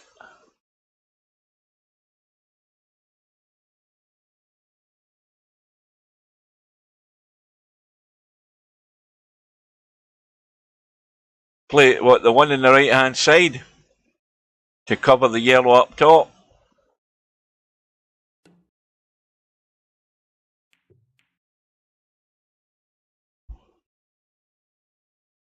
Well, I'll tell you something. He's got Cobra in heaps of trouble again. And heaps of trouble from the point of view that he's forcing Cobra into playing his yellow. Because he can't see anything else. And this is the best chance he has of hitting it. So that's opened up both the reds now. That red cuts into the side.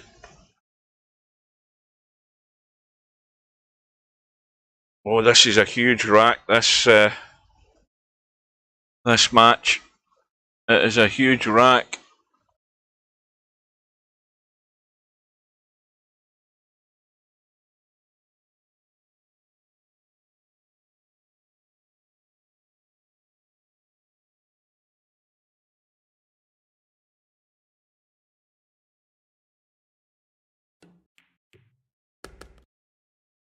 Well, he's going to have to be fully committed now. It's a little dinky cut past the 8 ball. And he really wants to miss that yellow that's just out from the 8 ball. He wants to miss that if he can help it. And go over the right side. Because that's the best chance he'll have of getting out here. If he can roll that red in on the right hand side and get up top for the other one.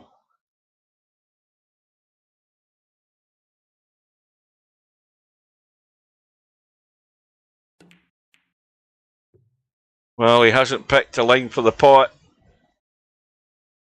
And the lifesaver that he has at the moment is the fact that the 8 ball's just a bit awkward to get to. Cobra doesn't want to be potting that yellow now. He wants to leave that as a chance to get on the 8 ball, I think. Because that's the one that's nearest. So, well, I mean, he can pot the yellow, come out and go on the 8 ball, but he has to have some sort of angle on this yellow, or it's no good to him. Let's have a look. Well, he's got an angle. So now it's just straight and across and above the 8 ball to take it down table into the corner. That is the plan here. And he's got to judge the running on this. And he's missed the yellow because of it. And he probably had I never looked at the cue ball, but I'm guessing he had a bit of top right English on that there to help it around the corner. Or help it across. But whatever he did, he hasn't potted it. And Eddie has a wide open table here just to take his time and, well, more or less take this match away from Cobra. Eddie's going to have to fall apart now. If Eddie gets out in this rack, he's literally going to have to just fall apart at the seams and lose this match. Because he's staring at 8-4 in front here. He might have fallen asleep or gone to the bathroom or done something. But I don't think he will ever in as strong a position as he potentially could be within the next 3 or 4 shots. Now don't tell me he's disconnected.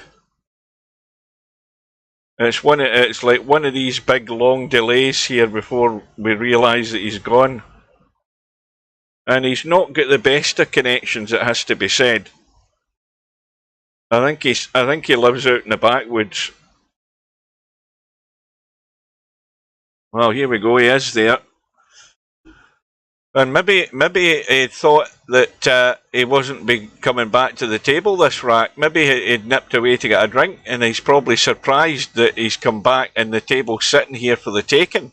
That's probably the reason.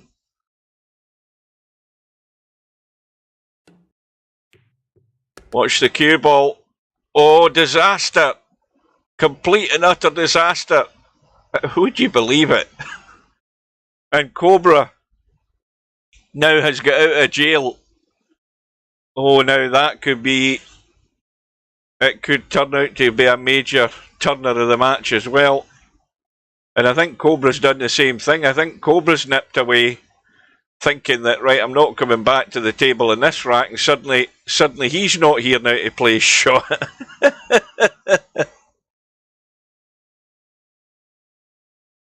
And how things change in this game. It's amazing.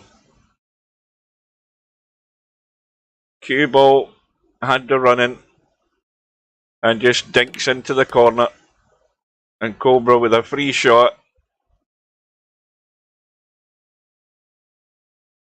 And suddenly, well, it's a big swing because Cobra is going to win the rack. It is a big 2-rack swing here. He's also going to have the break. And, well, I'll tell you, Eddie doesn't want to be having nightmares with what's just happened there.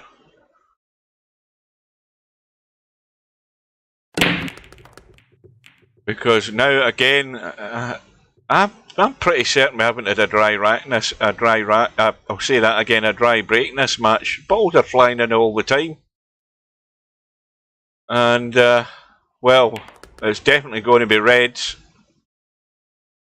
And this could be a very quick turnaround here for Cobra.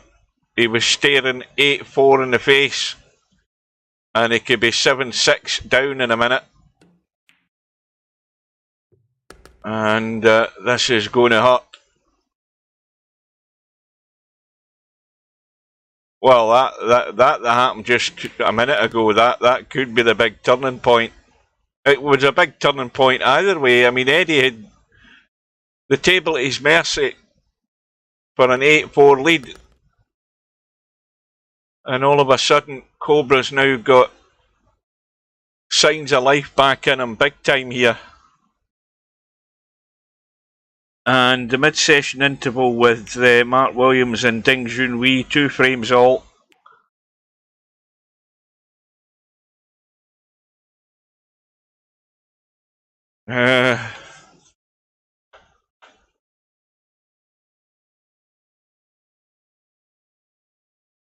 Suddenly Eddie's back at the table. Well, obviously Cobra's missed again.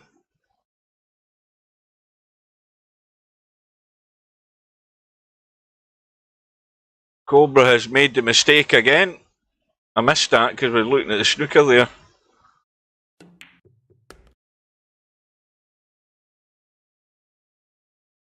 Well, how many more twists and turns are we going to get in this rack? We've had enough to be going on with so far.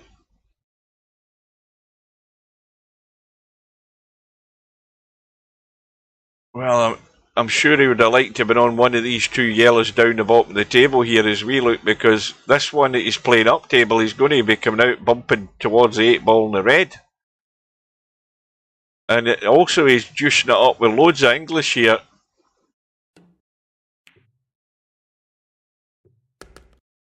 I thought he was going to hit that a lot harder.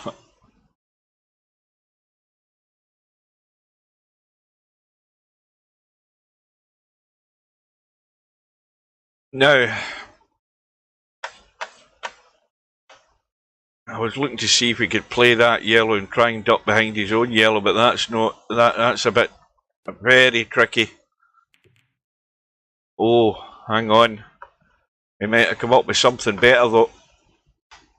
Well, it's all out for Cobra because he can actually make the pot. And he's got to go through far enough to be able to play this red and either roll through for the 8 into the side, which is very tight, or stay up table for the 8 in the corner. Oh, he's caught out a mile by that awkward queuing. And that's what happens again. You know, you're moving about, and as soon as you put a little twist on that cue stick, you're putting unwanted English on the cue ball, and it's probably exaggerated even more in this cue ball. So Eddie lives again.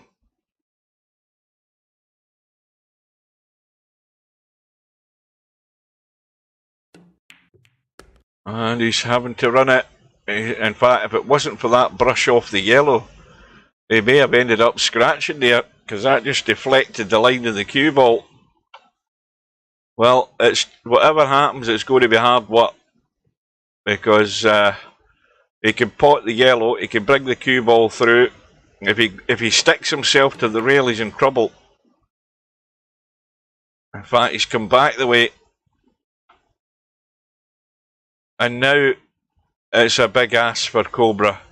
He can pot the red up past the other one, he can pot the other red. How does he get to the 8 ball though? Imperative that he has some sort of angle. And he's got it. I mean, it looks straight here, but he's got the angle to draw off this. And the draw may well open up slightly to come this way. I think, yeah, that's exactly the line it's taking. Where's it going to finish? Well, I don't think he'll take it in the side. He's going up top, or at least he's looking at that at the moment.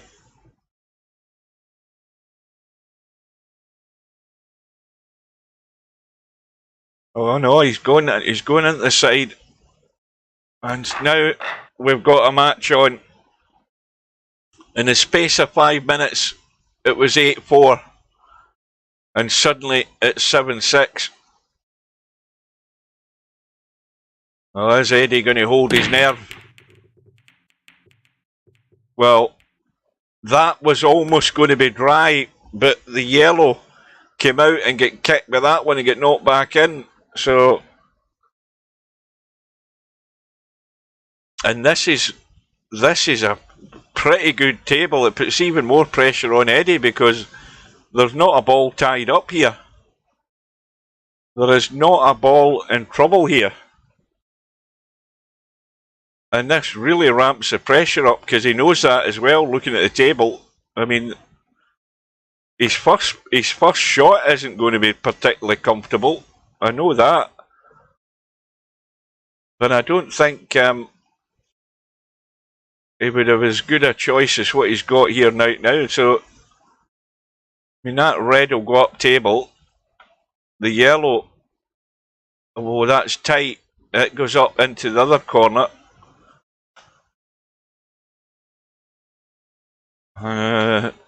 These down here are ugly.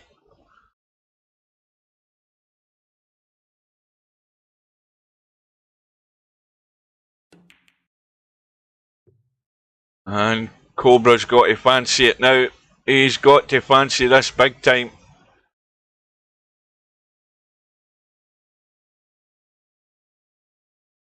And well, I think he'll take the reds.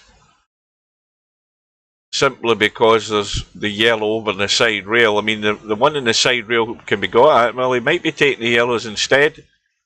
Because he might be thinking this is as good a chance as any to get near that one in the side rail. But if that's what he was doing, he's overhit it. But if he's played it to there, he can still do it. He can still pot this one into the bottom right corner. And then take the one in the rail.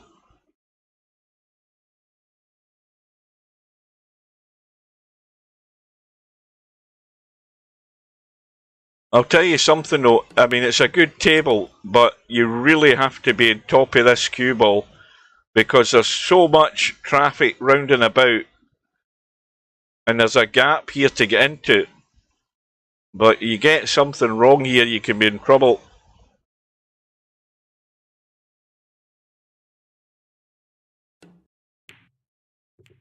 And that's not going to go.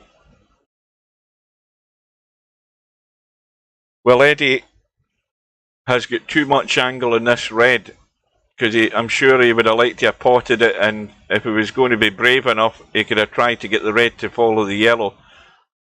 But he's not really in a position to do that.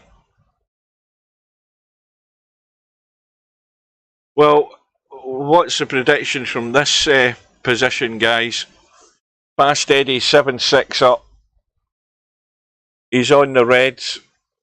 He's got a couple of choices to start him off here, but he's got a problem ball up top table. So who's favourite?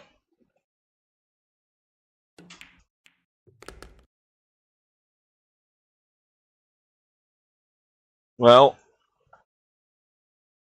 I mean, he can dink this up the table, hold the cue ball and have a go. If he's going to be brave and commit himself, he could have a go from here.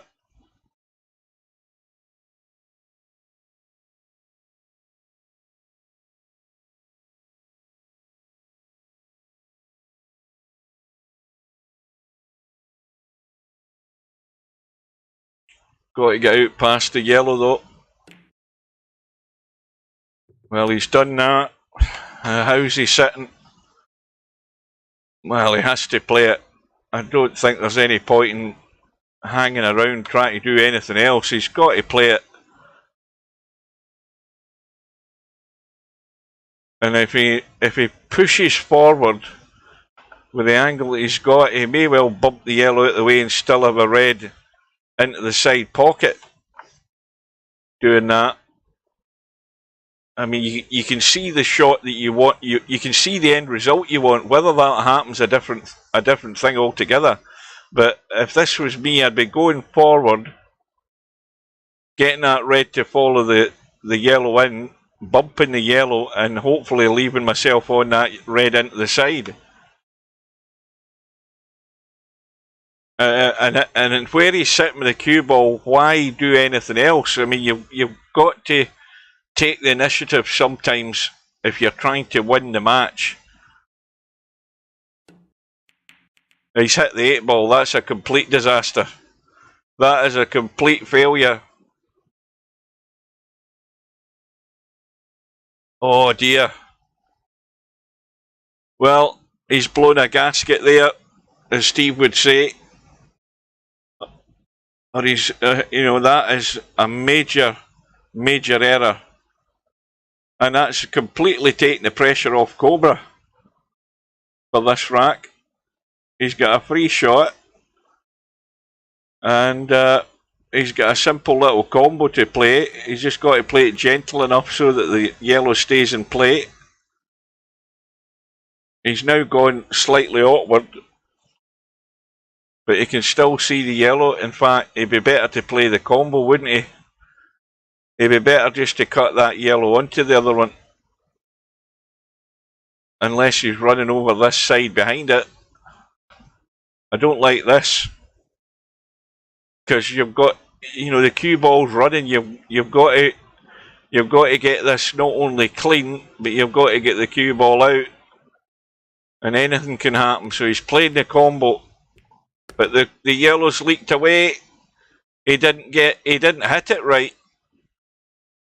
And now he's dead in the water.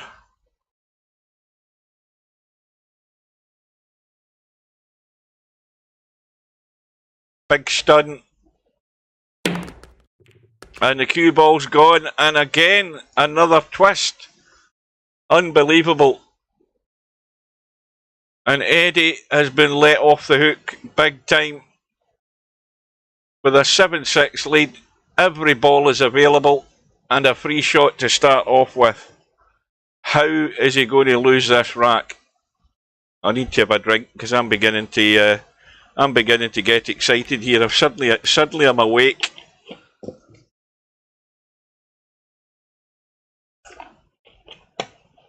Suddenly I am very awake.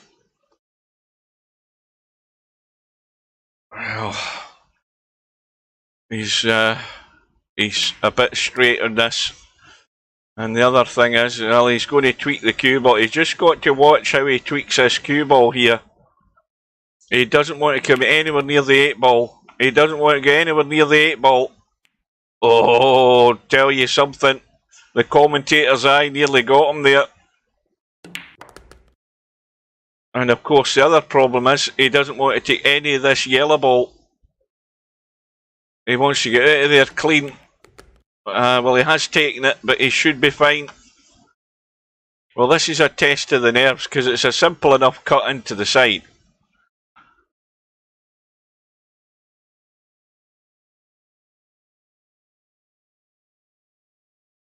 Well, Cobra on the brink of squaring the match. Went for the breakout. Got the scratch.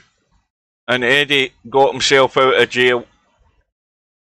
And the break goes back to Cobra. And again, balls are flying in. But this time, Cobra's back to trailing by 2. And having to dish up here.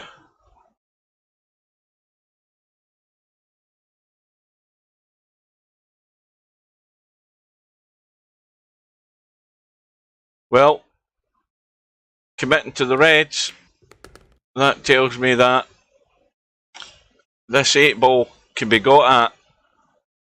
And that 8 ball does go. It will go into the side when the red's out of the way, and it goes into the corner when the red's out of the way. But can he get there?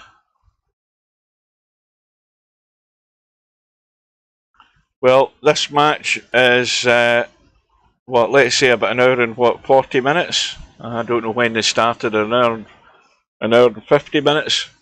Probably going to end up one of the longest matches in the tournament, even though it's in the one-loss side.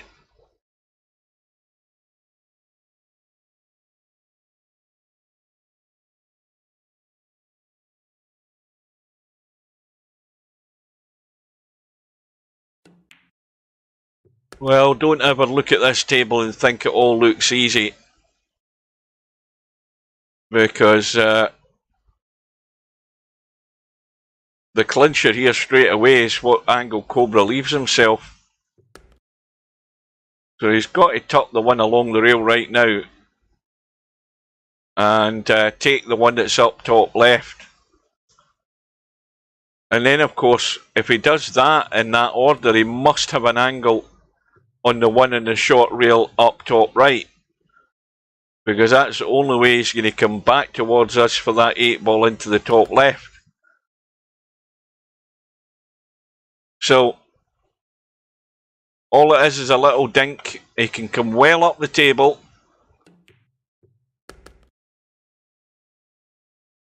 Well, that'll be good enough to get back within 1.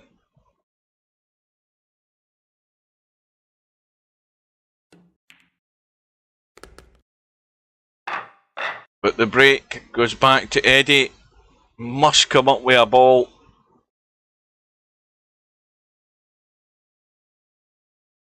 Or if he comes up dry, it must be an ugly table.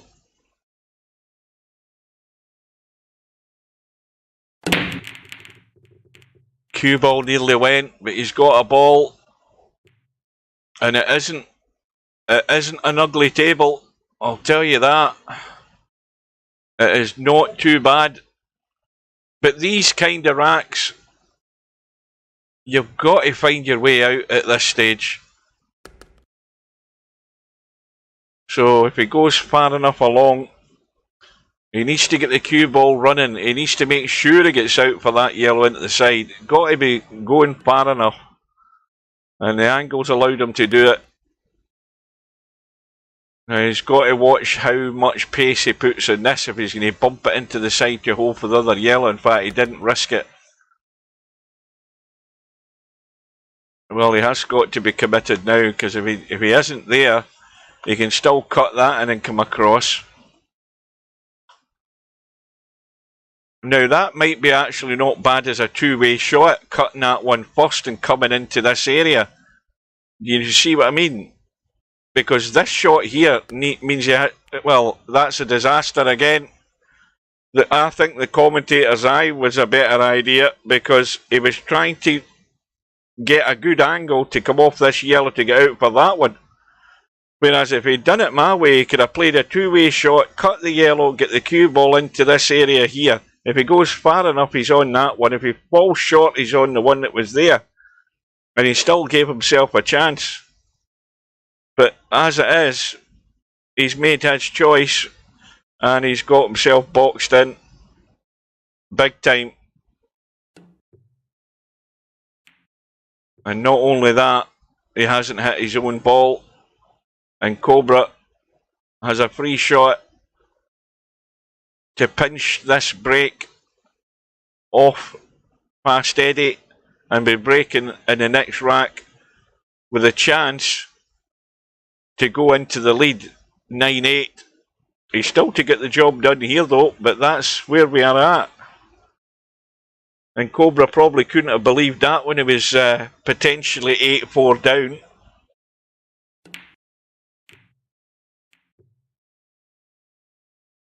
Well, that's no good. That's a wasted free shot, that, because all he's done is created trouble on the right hand side.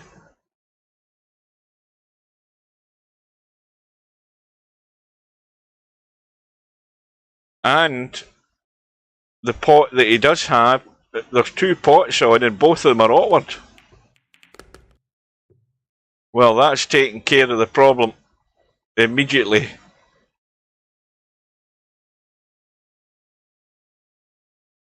Well, very, very strong odds that we're going to be all square here in about the next 2.5 minutes.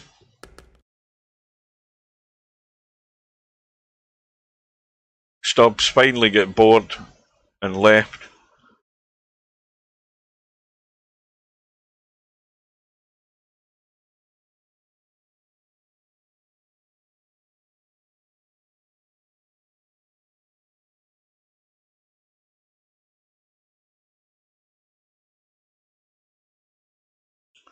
Well, I'm gripped by this match. I haven't had any time to go and see what's happening on Friday night 9-ball, and to be honest with you, I ain't moving until this is over.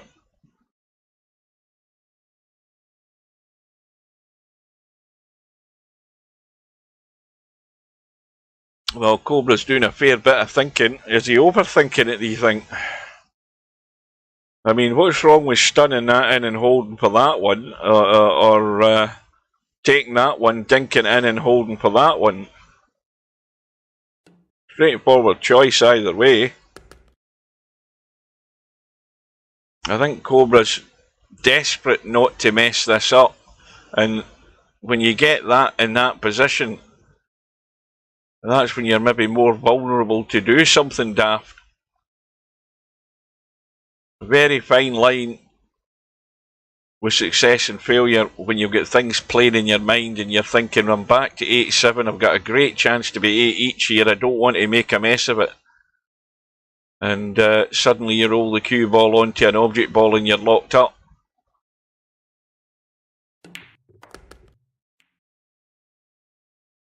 Well, I'm sure he would have loved that cue ball to keep running there so he could see the one behind the 8 ball. As a bit of a bonus. Problem now is he has to really get there off this red. He's got to get there off the red, back across, and then he needs that angle out for this one. So this is not a gimme. It is not marked on the scoreboard.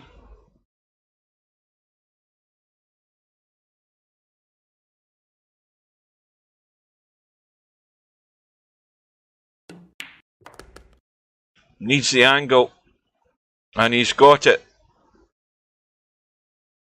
Now, he has the angle, but he's not. Has he got the angle to go forward and miss the 8 ball? That's the question. Because he can stun it, but he's got to stun through the gap. He's done that, and now he's good to go. That will do very nicely. Well, this is just dead weight. He won't be doing anything heroic here. Dead weight, hold the cue ball, roll the 8, and break. in the next rack for the lead. Well, suddenly, from 7-4 up, don't forget, 7-4 Fast Eddie was in front, with a gilt edge opportunity to be 8-4 up, and he blew it, and suddenly it's 8-all. Well, not suddenly, because it took about 40 minutes to get there, but you know what I mean. Cobra almost dead and buried, 8-4 down, and now he's right back in the match and probably has got himself tagged as favourite to win this now. Well, he's got a ball in the break. He's looking at the reds. There's obvious issues there. Now, if he gets a shallowish angle on this red, and he'll have a chance to do that. Let's have a look. He's having a look. No, he can't do it because that yellow doesn't go either. That red doesn't go past the yellow.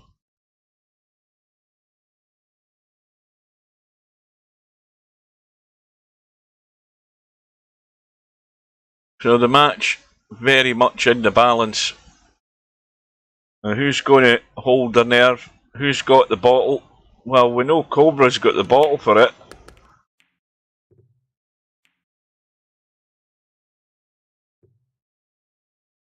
Is Eddie going to hold his nerve?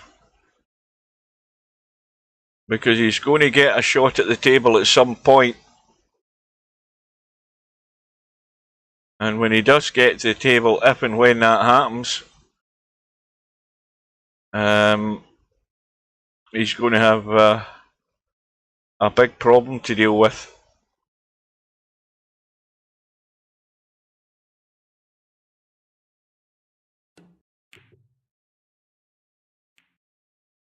Well, that's done Eddie a favour, in that it has freed up his 8-ball, albeit sent it to the side rail. But what Cobra's done there is left the table to be run out as and when he gets that opportunity.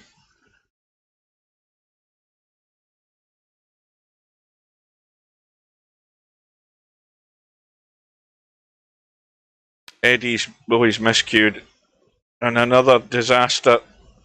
And the mistakes, unforced like that, are a huge, huge cost at this stage in the match.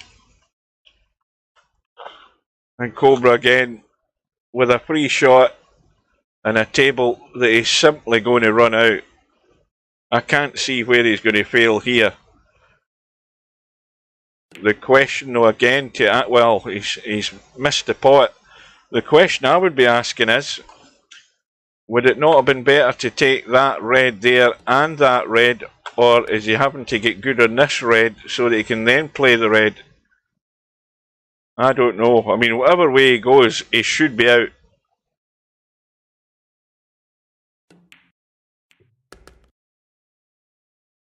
That's the one thing he should be.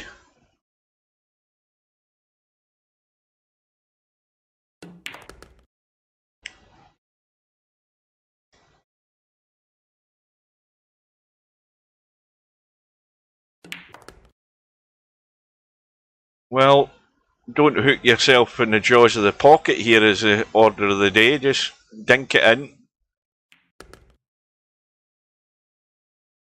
Well, I'm not sure what the scores were like earlier on because I can't remember.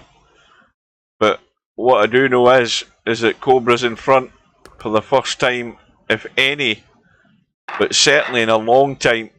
It's now 9-8. And Eddie has blown a gasket with that miscue.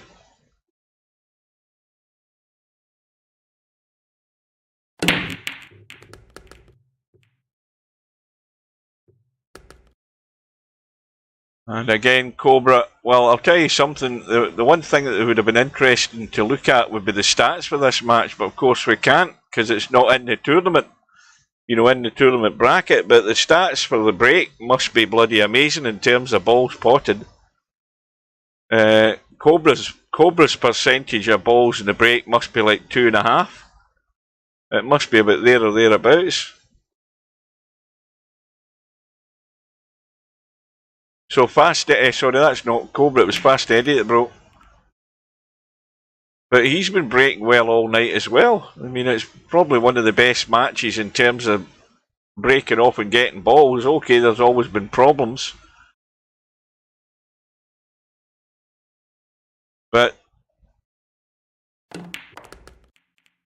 well, that's not going to do him much good, but at least he's in a position where he can push his yellow out the way from there. But he's going to give up the table doing that.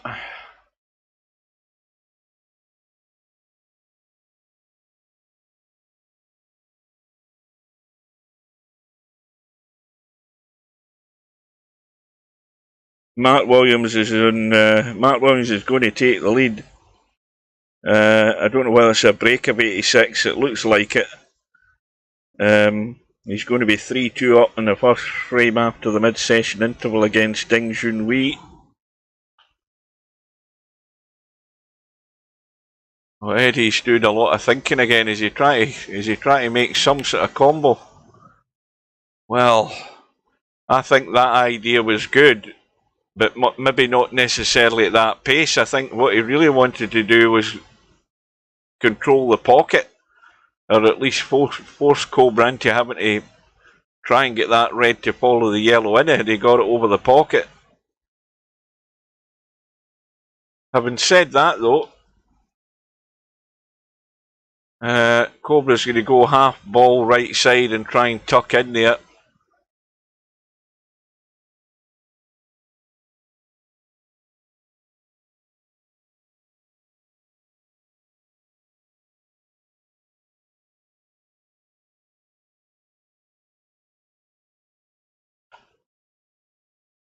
Well, let's have a look from his end. Eddie can't see enough of his yellow up top to pot it. I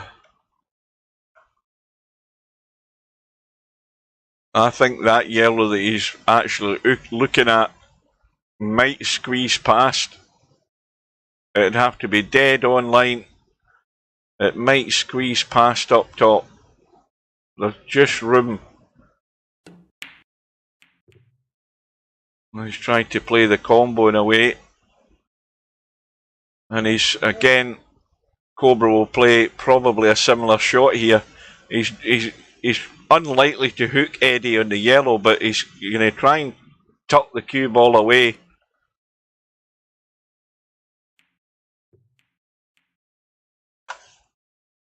And he hasn't covered it. And the yellow won't bank either, because it's blocked. Maybe... I think that yellow goes, by the way. I think it does bank. I think it does bank into half a pocket, mind you. But that's a long shot.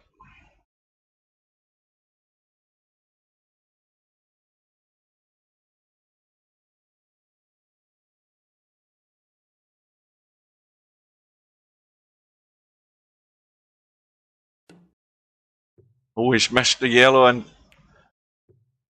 well, it's becoming a bit of a nightmare very quickly here for Eddie.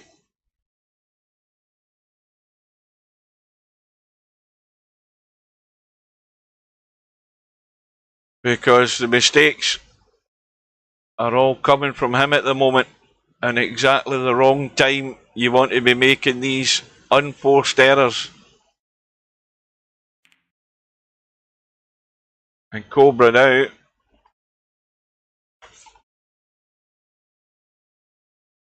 Oh well. He can cut the red in. He might have to play this with a wee bit of pace just to get the cue ball out. Oh no, he just played to break them. That'll do it. And got the angle to get out. 8 ball is free and available. And Cobra will be finding himself on the hill in a minute.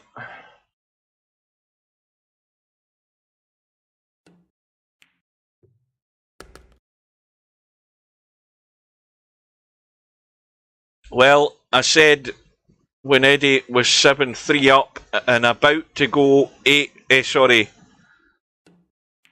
yeah, he was what, 7-4 up, and he was about to go 8-4 up. And I said at the time that it was his match to lose. And it would be safe to say right now that Eddie has chose the latter option. He's chosen to lose the match with these unforced errors. And everything was going so good. You know, the shots he was playing were well thought out. The safeties he was playing early on, he was so strong early on. And now he's become ordinary. Very ordinary with these errors he's made, and it's been a huge cost to him because he's been stuck on 8 for like an eternity, and having been 7-4 up at the time, Cobra's now 6-1 in front in the last 7 racks. Sorry, 7-1. 7-1 in front he is in the last 8 racks. That's how it's went. Balls have been getting in the break all night. And now Cobra has, I think, the table at his mercy. I think he's okay. Let's have a quick run around. Well, maybe not. I mean, he can obviously pot the red into the corner. He can go up. No, he can't go up top.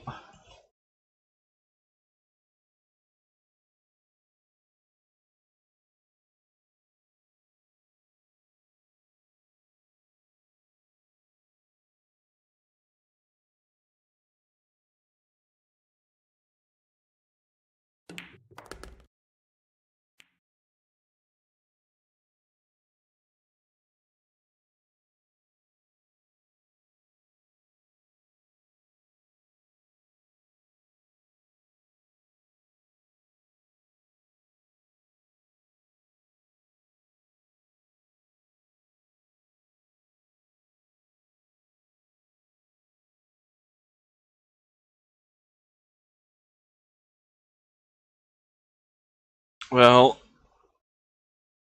I don't think he can avoid contact here with his other reds, and that's not too bad.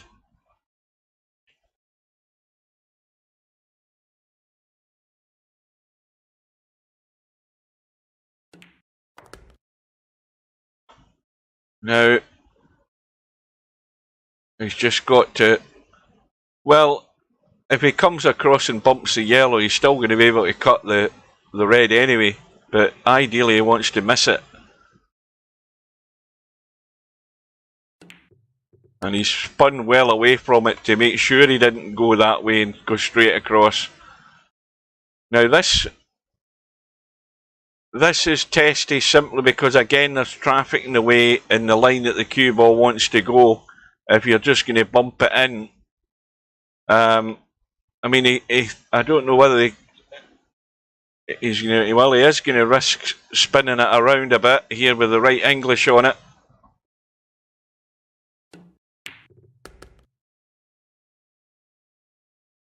And it's game, set and match. And what looked like it was going to be a great night for Eddie turned into a nightmare. And Cobra, well, Cobra has to do the job, and Cobra did the job, but he got far too much of an invitation to the party. It should have been 8-4. Eddie threw that away, and the mistakes came far too many in that second half of the match, and Cobra wins out by, what was it, 11 racks to 8 in the end. So a huge turn in that match. So well done to Cobra. He survives. He's still in it. But Eddie, oh, what could have been? What could have been? Right, so loads of matches have been happening on, well, and obviously that bracket needs to be changed now. Steve will need to change the bracket. Let's see where we are. We've got Bedhead in the hot seat, and in Friday Night 9 Ball that is. So Bedhead's got a bit of a wait. We'll get straight in to the Wink at Me Chimpy match on that one lost side if we can get in. And Wink at Me's getting the 8 ball. Chimpy's 1-0 up. Wink at Me on the 7. And not a great position. This table looks huge, doesn't it?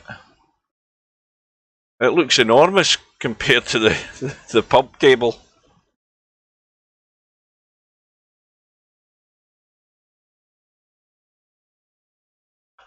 Seven goes, but he's got to get hold of this cue ball.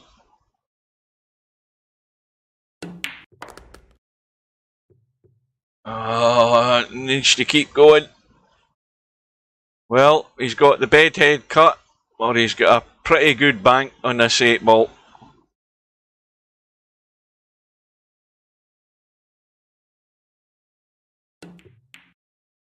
Oh dear. Well, maybe the bank was a better option, but I think looking at the gap that's off the rail, there'll be no doubt that Chimpy's going for the bank, because again, the 8 ball set good for the bank. He looks as if he's ducking for cover here though. But the 8 ball is good for a bank. It probably isn't now though. That's a great shot. Yeah. It's tight to the rail. Well, very tough to get this thin and get distance. And that's come out far enough now to entice Chimpy in to go for the cut. Well, I thought the bank was on. I think the bank was on. It was nicely off the rail to play it. Maybe if you played it firm, it would have had a better chance of getting in at that line. Don't forget, the commentator's eyes know that usually that wrong. Okay, I don't get it perfect, but that looked... I think I would have put it this way, I would have been enticed into taking on the bank. So remember, 1 lost side matches are only a race to 4, so Chimpy's in a strong position, 2-0 up. I didn't hear anything go in though.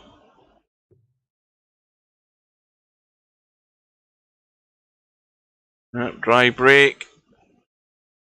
So, first objective, potting the 1 ball and getting the cue ball far enough over this side of the table to leave that 2 ball exposed.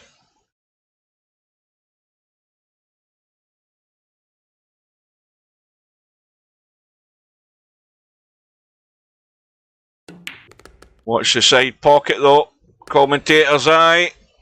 That's the danger with that shot every day of the week.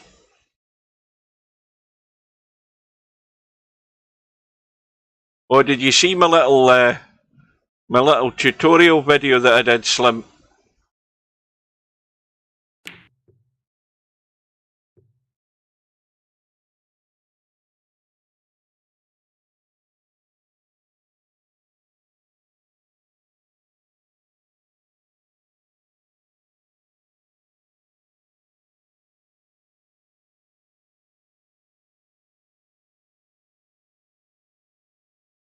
Well, there's enough room to jump over the 9, no doubt about that.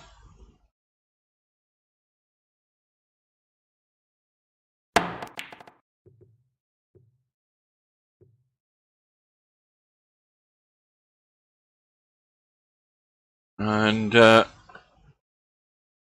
well, there are worse outcomes than this.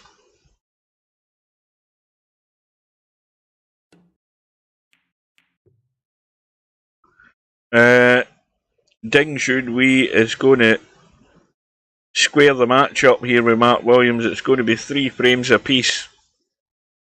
First to 6.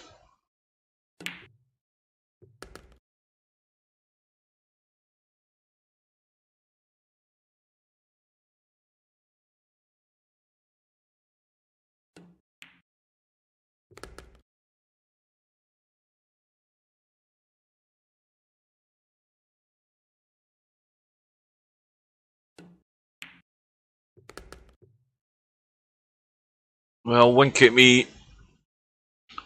Just needs to leave the nice angle to go a couple of rails around and onto this 7 ball. All the room in the world to do it. Shouldn't be any issue.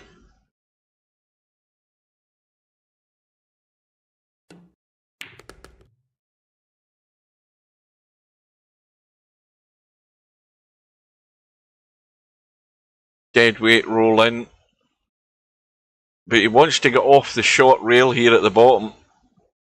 Doesn't want to be stuck in the rail. Wants to be able to get a hold of the cue ball when he plays this 8 ball.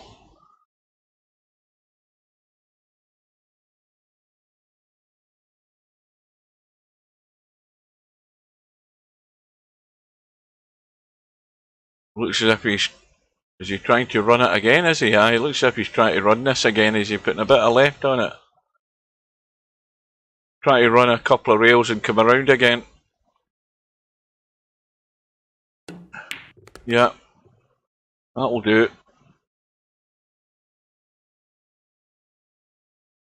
And Ding is on 92 with a possible 135 break on. He's had 8 blacks and 4 pinks, 12 reds. It's going to be a total clearance by the look of it. So a good response from Ding. I need to look back in the other match to see what's happening there, because Selby was 4-0 down. He might be getting roasted. Let's have a look. I haven't been there for a while.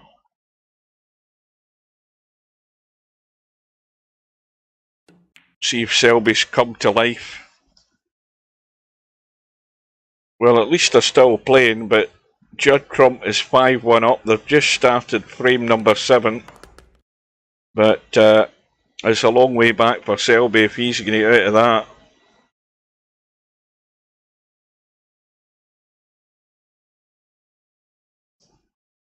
The Ding Williams match looks a far better bet.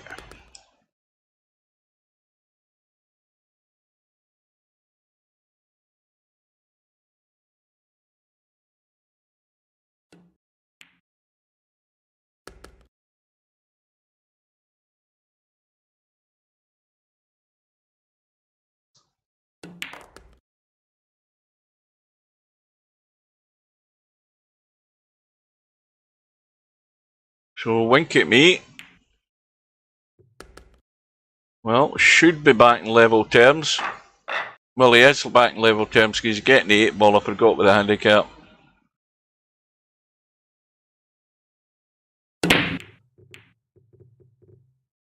Yeah, well, I thought he was due, but we haven't seen him. I don't know whether it was the day he was due to again, because that's why I thought he wasn't in the tournament tonight.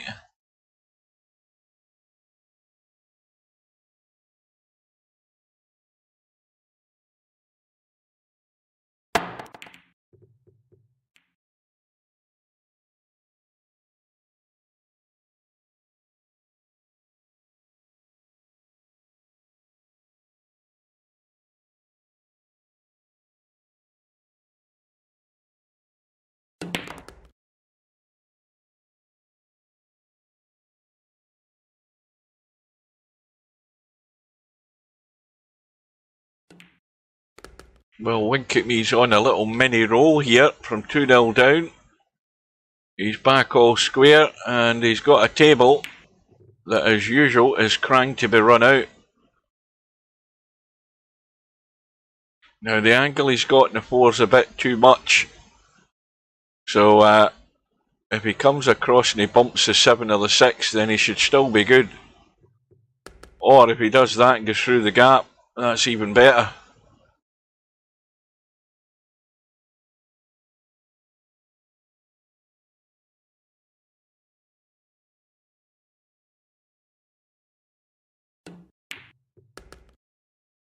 And that's a disaster. The only place in the table you don't want to leave the cue ball, stuck behind the 8.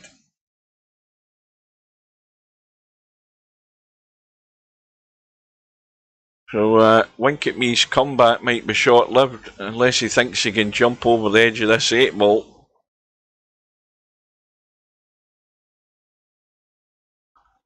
It's all very well thinking about it. The other thing is actually doing it. Well, he's done it. And we're getting that lag. You notice that lag that's happening. I wonder if Steve's messing about with software or something. Has he got a bug tracker in the game? Because it's lagging in some of the shots for me. You see that little delay happening. And usually when that happens, Steve's been messing about with something in the game. Trying to maybe track a bug or something.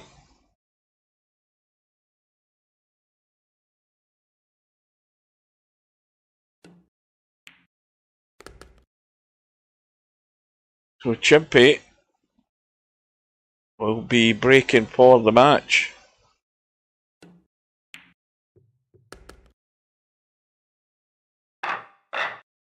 And now after that fast, steady and Cobra match is over, I'm going downhill very rapidly again.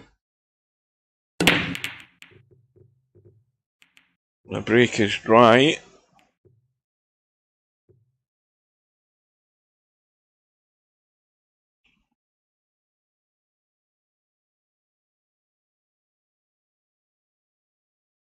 And Wink at Me has the pressure on.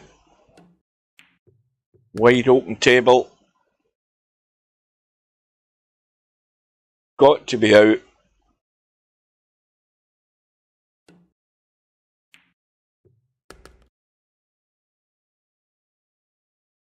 Oh, this is the one that's going to pose the problem. I mean, the 4-ball into the side, so you're just rolling the 3 in dead weight.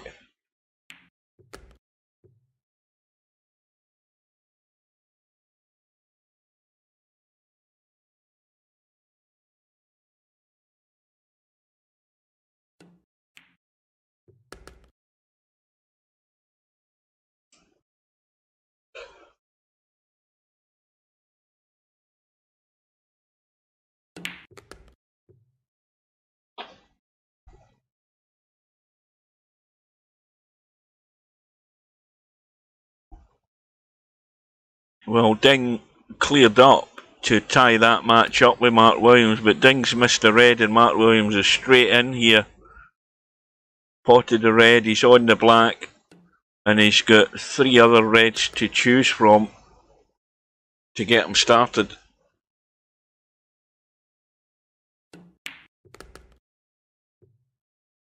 But this match going all the way. Wink at Me breaking for the match.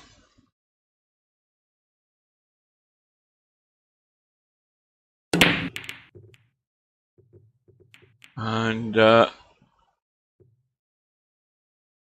no ball in the break. And again, the balls are spread pretty good. Slightly awkward one's the 7, but the 7 ball can be accessed if you're good on that 6 ball up top, plus the fact the 8 ball's down this end of the table, which makes it even handier. You've just got to get in that cut gap past the 9 to get to the 7.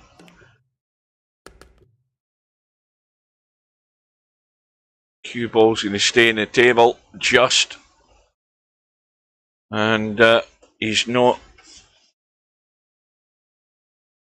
pardon me, got a great angle, so a bit of top left English.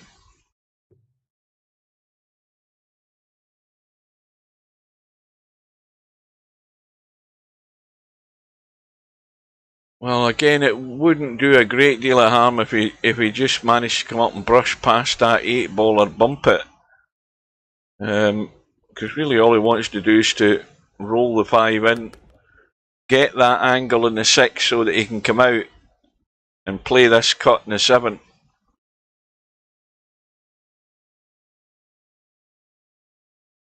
Oh, Blind Hog has arrived. Good evening or good afternoon. Well, what's the weather like in the States? Is the big snowstorms moving in? obviously that depends where you are in the States as to what the weather's like.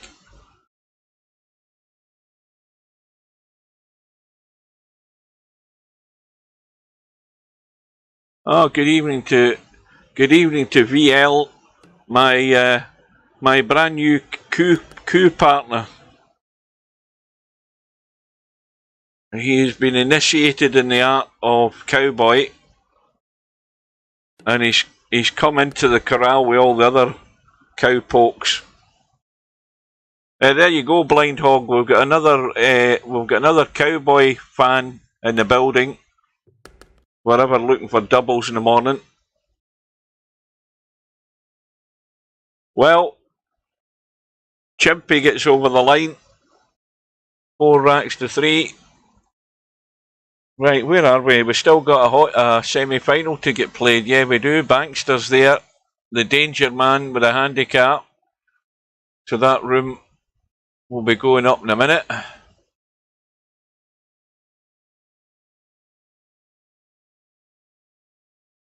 Or at least it should be. There we go. Let's get in.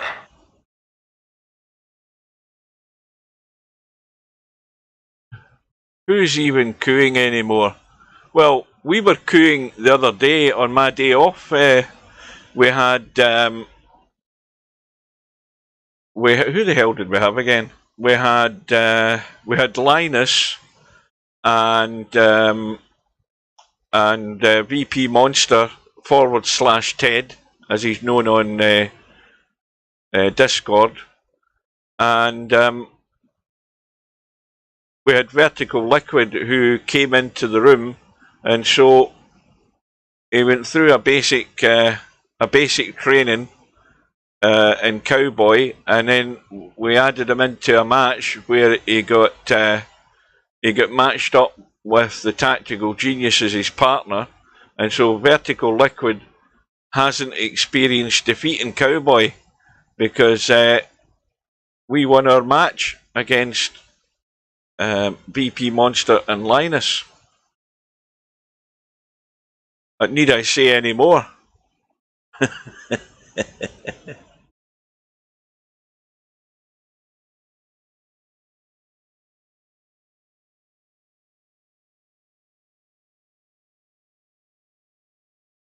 Well, Mark Williams made 24, and look at this table. Ding is at the table, and I have to say right now, there's no way Mark Williams is coming back to the table. Ding's going to clear up here. There's what, 1, 2, 3, 4, 5, 6. There's 8 red still in the table. This is another big break from Ding. He's going to be 4-3 in front in about 7 or 8 minutes' time. Can't see him messing this up. Why the hell am I the only person in this room?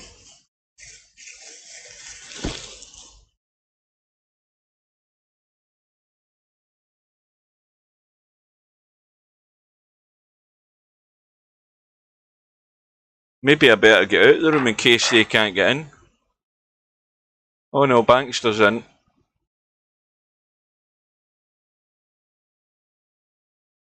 Well, you're now known as a cowpoke now, Vertical Liquid.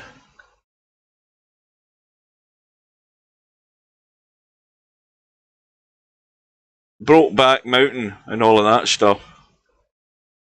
Right, Chimpy on the right hand side.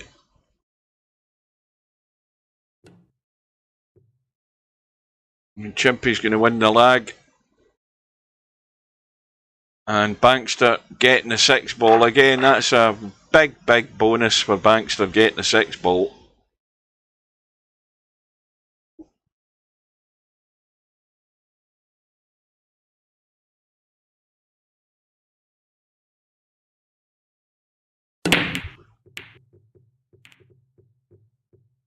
Chimpy, I think, is dry. And Bankster, again, with a table that is perfect for the running out of.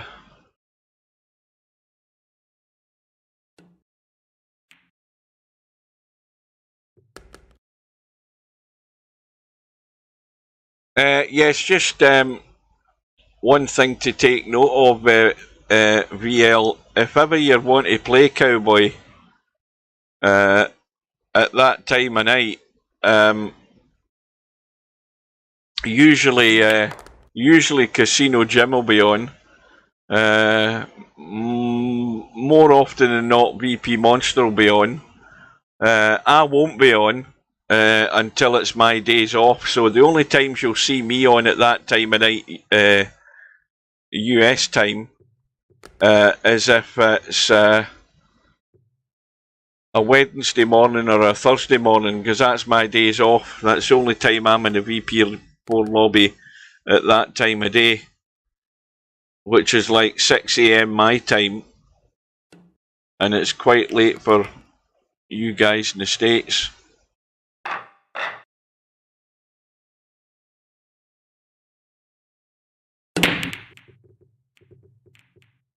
So first blood to Bankster.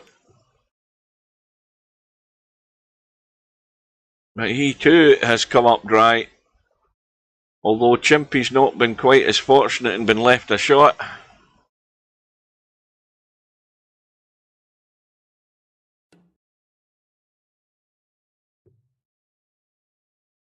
Well, Chimpy's played the push out. If I'm Bankster, I'm playing the pot here. Because this cuts, no problem. And if he gets the pace right on the pot, the cue ball will come around the angles and out. He's got to miss the bump in the 4 if he does, though. See, if he didn't miss, if he missed the bump in the 4, in fact, I don't know whether he did enough of that 2 ball, but it won't matter because he missed the 1.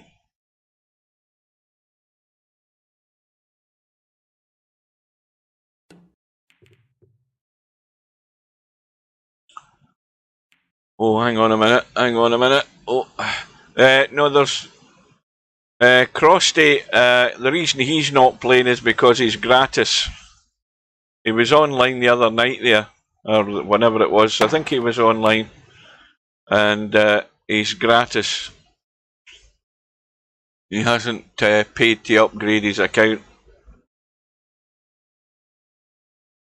or he's refusing to do it, or whatever.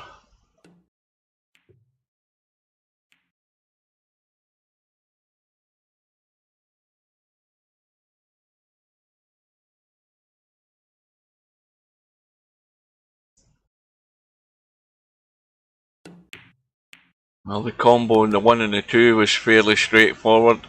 The 1 is still in play. Bit of a cut though. But if he goes across the table twice, he should come back out into the table for the 3 ball.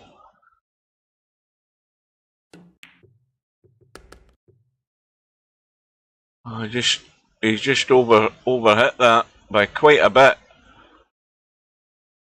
But at least he's got a good enough angle in this 3 ball to do something similar here. Cut the 3, come across. Watch the scratch on the side, but he's missed the 3. Watch the scratch on the side. Well, Chimpy has... there is going to be a little bit of a problem here. I mean, he can get off onto the 5. The problem will be is that if he doesn't get far enough up into this area on this 6 ball, he may well have to cut this. And if he can avoid hitting the 7, go up and down the table to go on the 7. I think that's maybe what he's going to have to do, or try and hold the cue ball and play a dicey cut in the 7 along the short rail. So we'll see how he goes about this. Now the 8 ball could come into play here as well, but he's making sure he's well short of that, so it's up and down the table.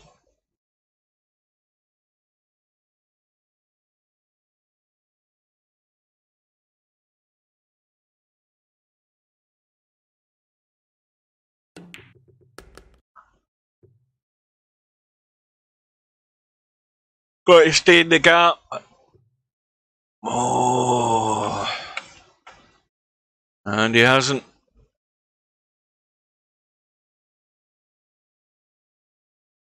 Yeah, Tam's on now and again. Not that often, though. Because I think sometimes he's out early to work.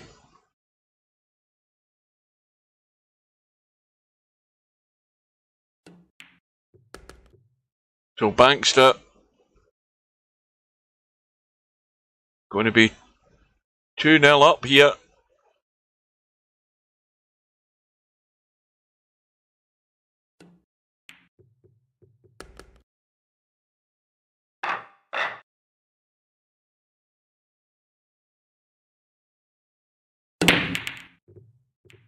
This looks dry as well. Yeah.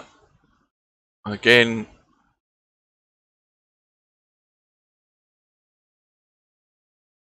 Now, what did I miss there?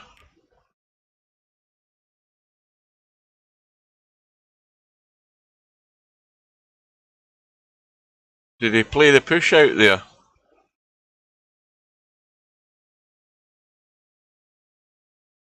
I'm falling asleep. I'm trying to keep my eye on the snooker. It dings up 4-3. I don't know whether the match between Trump and Selby is over, but I won't be going to check.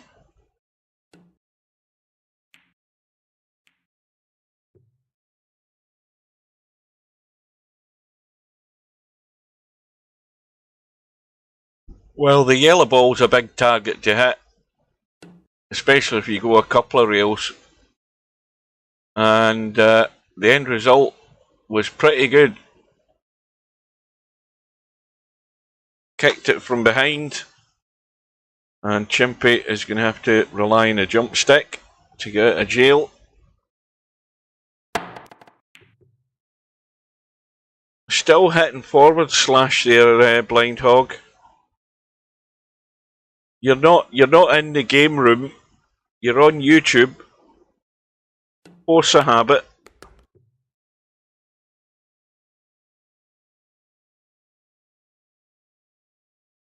Well, it's a long road back in a race to 4 when you're 3-0 down, or looking very likely you are going to be.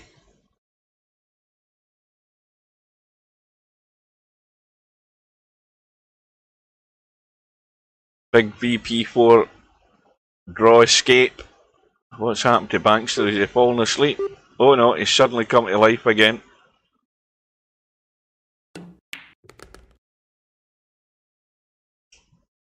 Well, that's not quite high enough, but it's fine for the cut. Now, anywhere down here, well past the 7 ball will do. Anywhere, but if you're going around the corner, you don't want to come across this way. And he's going to just rest in a 7. That could have went funny there.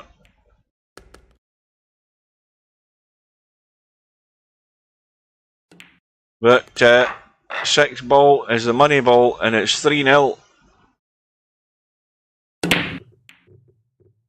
Cue ball's gone south, and Chimpy has a lifeline.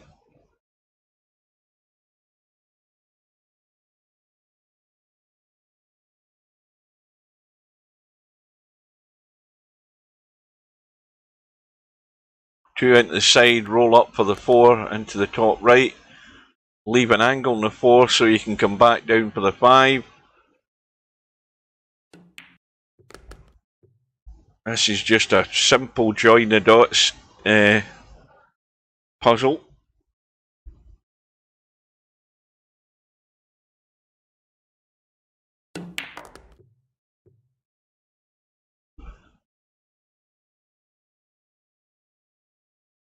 Now, to me, this shot's a little hold and jab on the 5 ball. It's a little jab. Where you see, he didn't do it. He just played it soft. But I could just hold it with the little bit of sort of drawy jab. Still gets the cue ball out. Well, Chimpy needs, above all, a ball in the break and a shot.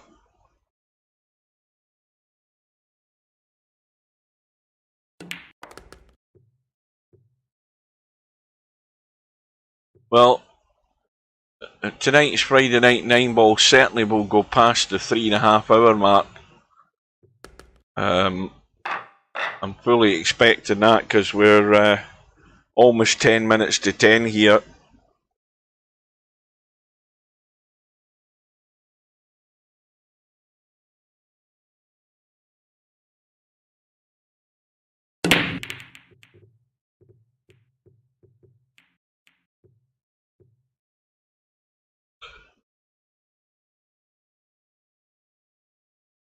Another dry one. Well, not an easy starter for Bankster. Might even be looking to duck away here.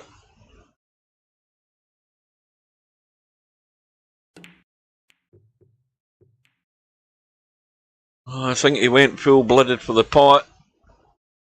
Don't think he's got away with it though. The one cuts into the side. Problems is well, it's not a problem. I've just realised the 2's up the table. I'm looking down the table here thinking that the 2 was next to the 3, but that's the 4. Well, maybe it didn't. I thought that cut into the side, that 1 ball. Anyway, Bankster has a shot in the 1. He's got a slight angle. He's got to make sure he gets away from the 3 and 4. Because they were in the line of travel of that cue ball there. And now, this is the problem one. Problem is, the 3 ball will certainly go into one corner pocket from that side. It goes into the other, but you've just got to get on it. And that's pretty well done.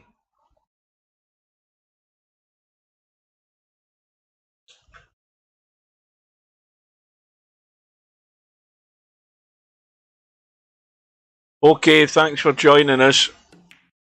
Yeah, I don't think many Amish people have a cell phone.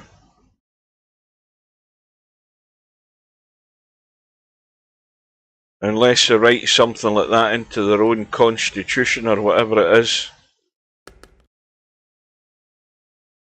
You can't have any electronics or anything like that except a cell phone.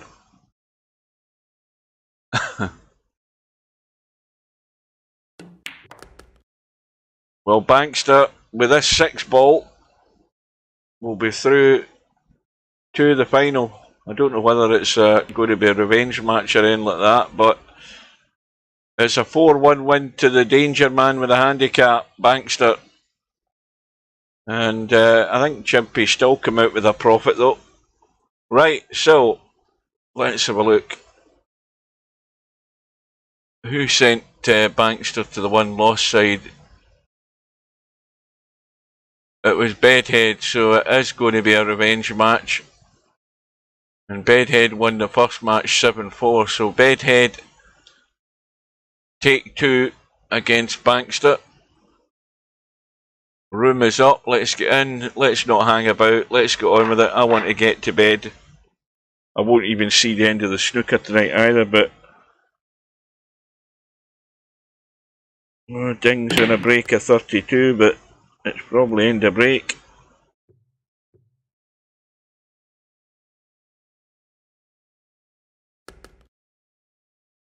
So Bedhead won the lag, breaks off, gets a ball in the break.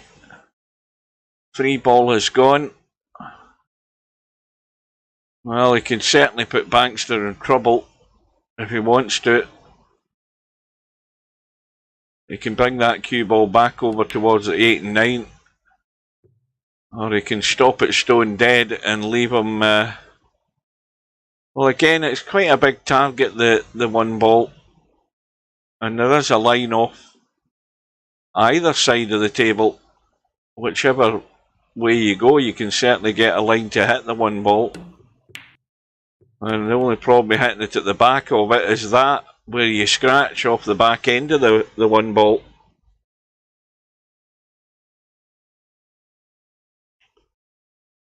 So, Bedhead. Now, I don't know whether he's just going to try and stun up for the 2 past the 9 or stun up for the 2-9 combo.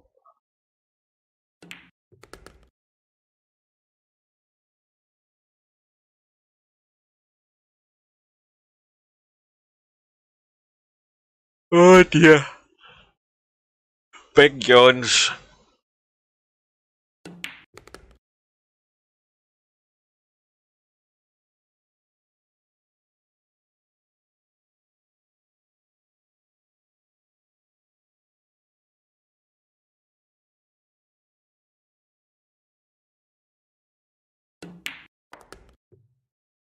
Oh, cue balls.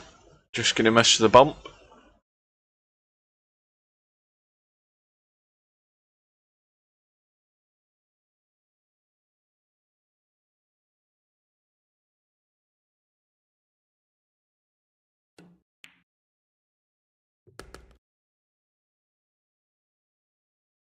Right, now, is it going to be the 8-9 combo? Or is he going to try and get top side of the 8? Let's have a quick look and see what he can do here. Well, he can get top side of the 8.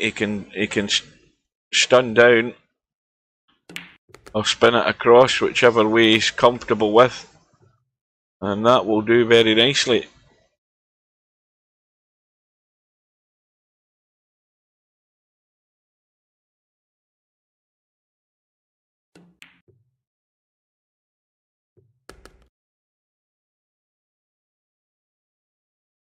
And the one thing I forgot to mention is that Baxter is getting the 5 ball in this match, which he would have been getting against Bedhead in the first match.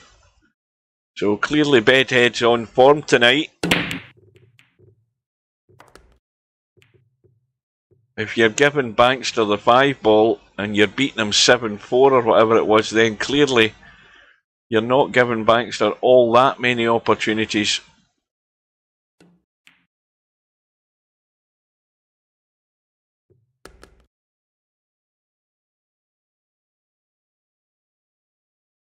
And with tables like this especially, you're running them out all the time.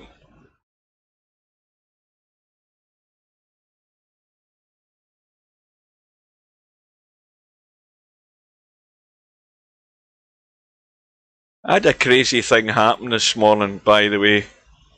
I don't mess about with my phone. Now, where was I? Was I in the car at the time? Yeah, I was sitting in the car outside the store this morning. You know, coming up to like 5:30 in the morning, and I was listening to the radio, and there was a song on, and then I could hear a funny sound, and I realised it was my phone, and the alarm was going off, as if I'd set the alarm for it to ring. Now, first of all, I don't remember going into my phone and setting any alarm, least of all setting it to actually go off on a regular basis.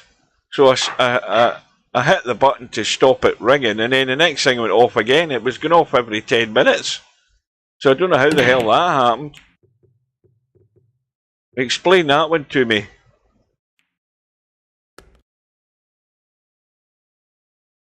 And that's, I mean, I never get near the clock in my phone, because the clock adjusts itself. You don't have to touch anything in the clock in your phone. But the bloody alarm was set in it. Strange things happening.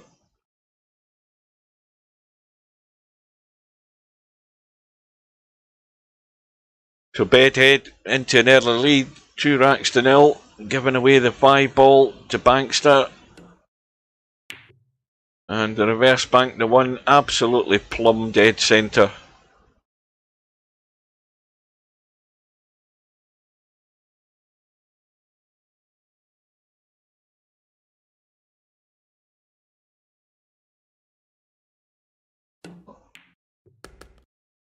Well, did I ever tell you about that test that they did in the UK, Slim? Was it last year they did it? I can't remember when they did it. Maybe it was a couple of years ago, or maybe it was sooner than that. But the other guys from the UK will tell you. There was... I can't remember how I found out that we were getting this test, but there was a test that was to happen on a particular day at a particular time. I think it was maybe like 11 AM or something. and the government, I'm sure it was, well, it was the government, it was a security message that was sent out to everybody who has a cell phone in the UK, and everybody got the message. I can't remember what the hell it was about. So this was something that was sent automatically from the government via the cell phone networks, all the networks throughout the UK, like a nuclear warning type signal that we got in our phones, and the message popped up, something like that. Although it wasn't quite meant to be that, but it was an alert from the government.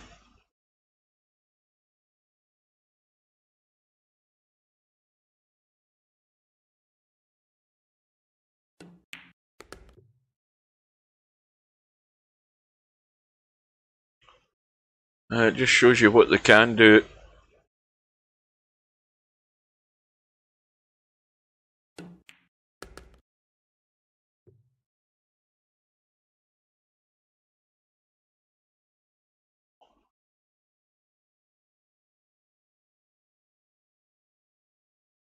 Well, Bankster, having gotten himself into the match, looks as if he's 100% certain to be trailing by 2 again here in the next 30 seconds.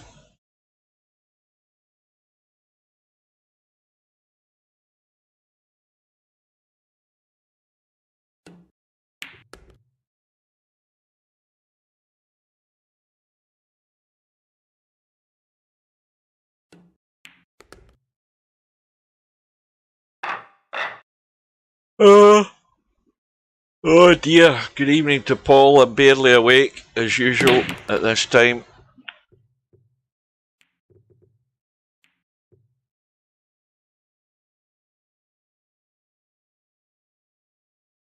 Well, the tournament's now been on for exactly 3 hours.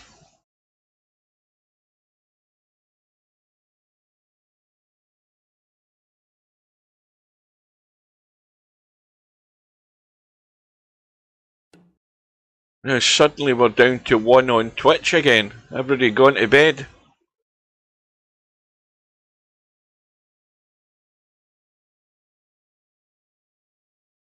Well, I wouldn't go to bed because Bankster getting a 5-ball can turn this match around very quickly.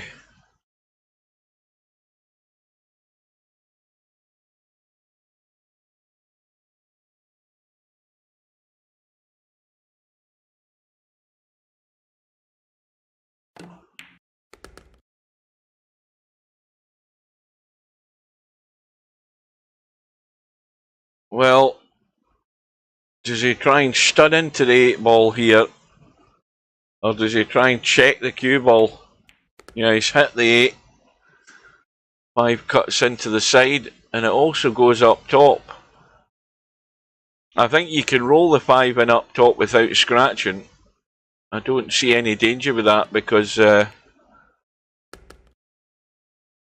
line was pretty good for the cue ball to hold a good line, but either way, 5's gone in.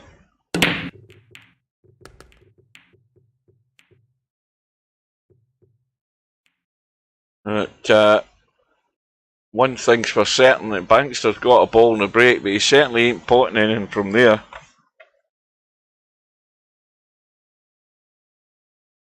He's actually corner hooked. He's right behind the point. Now this 1 ball will cut back and bank, I think. Or will it? Yes, it will. It will bank. I'd be surprised if Bedhead doesn't play it.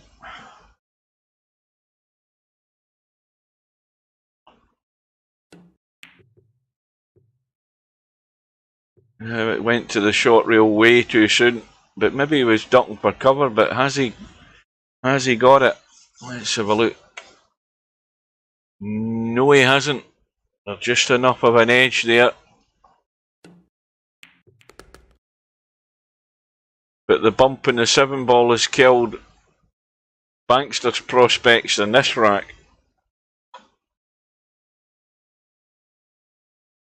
I was just looking at this this room here. If you think if this was a much more modern VP4, you look at that window there, and you look at the ocean out there, that would all be animated. That would be all waves crashing on the shore, wouldn't it?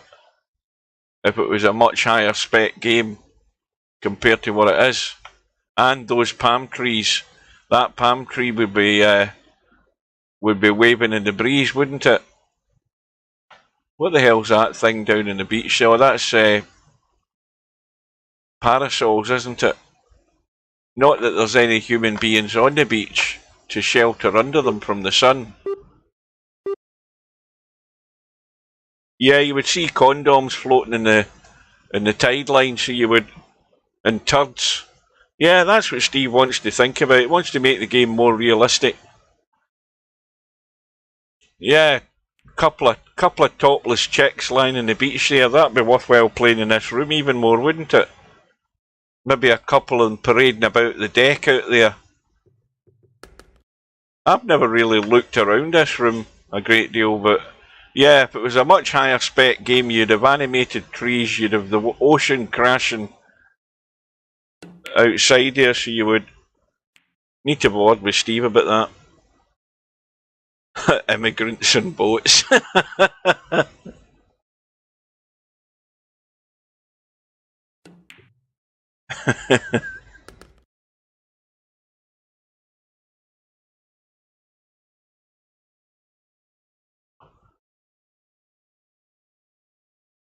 Well, Bankster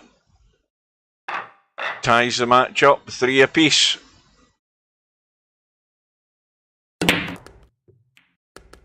And the 2 balls going to head in as well.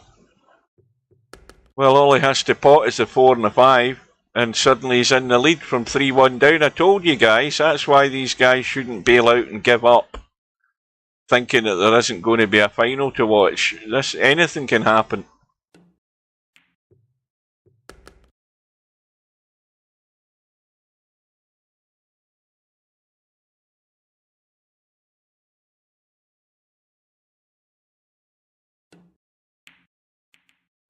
There we are. That was some break from Bankster. Only had to pot 2 balls. And balls are flying in again. And he's going to have a cut in the 1, is he? I think he has. I think there's just enough there. Oh no, there isn't. He's going to have to jump this if he's going to try and certainly hit the 1. He could jack up, play a little massey. Trying to get he's jumping. And he's got it. Where's the cue ball going? Well, he's going to have to live up to his reputation here, Bankster, and bank this 3 ball, unless he's going to try and run it onto the 5. Looks as if he's running it onto the 5. So this, of course, is his money ball. Oh, he's going to bank the 3 anyway. What a sickener that is for Bedhead. That's a cobra shot if ever I've seen one.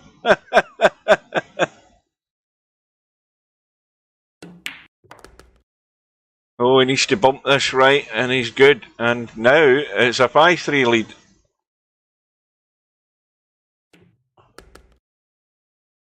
So Bankster is on the road and on track for revenge after having lost in that hot seat match to Bedhead. And the 6 ball goes in. And the 1 ball is bumped nicely for a little dink into the side.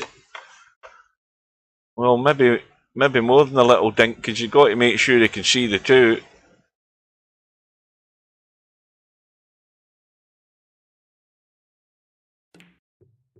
And he's fine.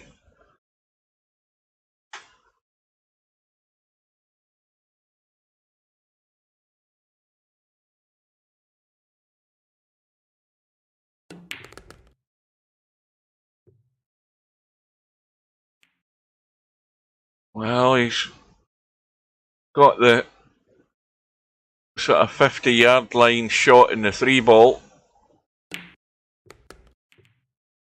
And that's what he didn't want. He didn't want to collide with the 9. He's now over the 9 ball and has an extremely dodgy cut in the 4. And that's just one shot too many. And this is a tricky one for Bedhead to judge this cue ball out of that corner. Now, he can use the rail and the ball to come out, but he might not be sitting too good on the 5. He's managed to play the right shot and trust his control of the cue ball with the mouse. And he's played it well.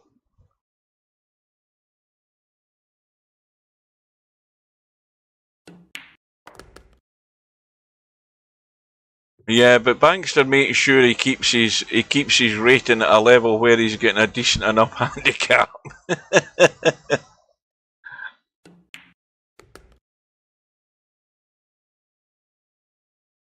So Bedhead has sort of rescued the situation there. Bankster winning 4 in a row. Bedhead's going to stem that tide and break to square the match. Now, I think now's the time to do this as much as it interrupts the match. 9 balls going in. Let's just go to the events here just to do a quick catch up for those that are still paying attention. First of all, let's look at the black ball. Black ball, we have the match between LS3 and One Pocket Slim. That is tomorrow, Monday at 7:45. I will be there for that Monday night. The other one is the 3 Cushion World Championship. We have the match between Stubb and Kim Sung Min, and that is midnight on Saturday my time, so I won't be there for that. I won't see it. I'll be long gone. But we also have Albinario and Interchange X on Saturday at 5:30. In fact, tell a lie, that's Friday night at midnight. That's why it says 12 AM Saturday morning. That's Friday night, that match actually. It's actually Saturday, but it's Friday if you know what I mean. And then of course we have Albinario Interchange X on the winner's side. Is it a round 3 or a round 4 match? Can't remember. But that's 5:30 on Saturday afternoon my time, so I will be there for that. And that's all the matches that are on the schedule. But the other thing also to remind you of is the black ball bracket on the one loss side. You will see that there needs to be changed. Because Cobra obviously won the match tonight, and Steve will need to change that round so Cobra goes through. And that is us up to date. And meanwhile, what have we missed in the final of tonight's Friday night 9 ball? Let's have a look.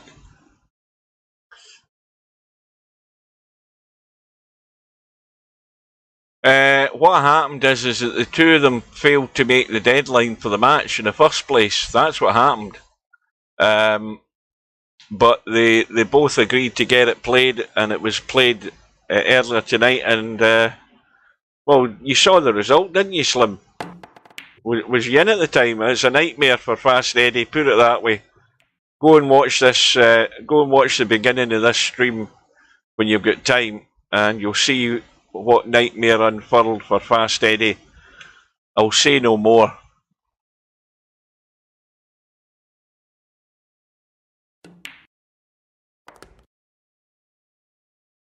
It was a nightmare. It's no other way to describe it. The guys will tell you that, them that were watching.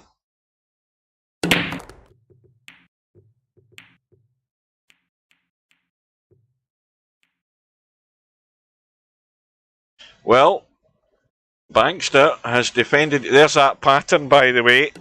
There it is. The one ball isolated, the two stuck together. Well, there's been a little bump there with that, but that was the pattern. First one we've seen tonight.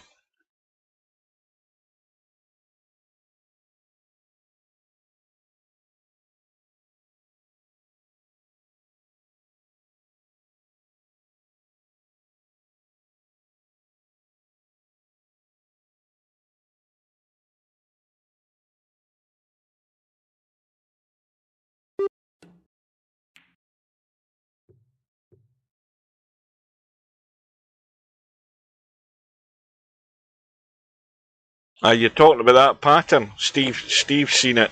Well, Steve doesn't watch Friday Night 9-ball, but there's barely a week goes by where we don't see that pattern in the matches that I cover. There's usually always sometimes there's like 2 or 3 on a Friday night, and that doesn't include obviously all the ones that are happening in other matches in other rooms.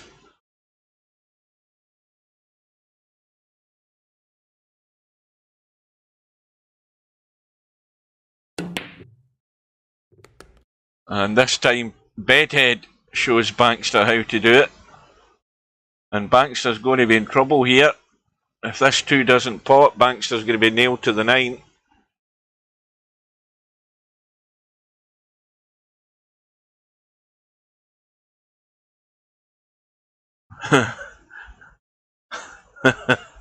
Yeah, it could make it worse.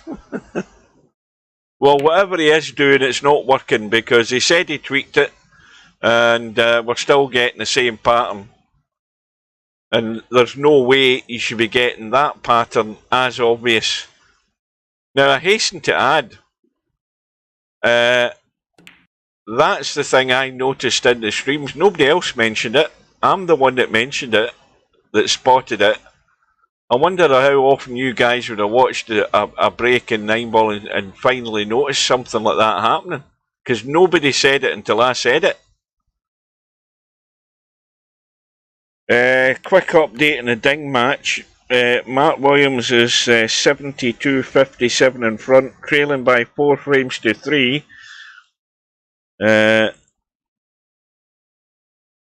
Green, brown, blue, pink and black are still in the table.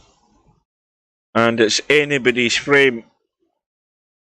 So it could either be 5-3 to ding, just needing one more to win, or it could be all square here. And meanwhile, back to tonight's 9-ball final. Bedhead looking to get back to within 1.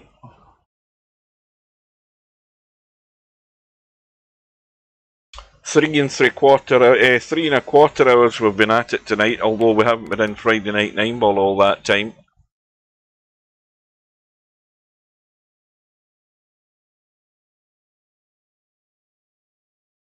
Now, I'm pretty certain you don't get stuff like that in that game when you're breaking a 9-ball.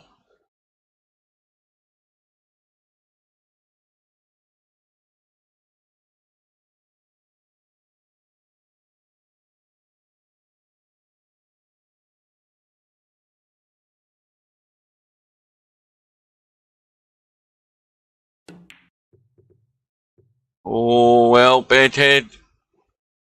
Maybe slight signs of fatigue setting in.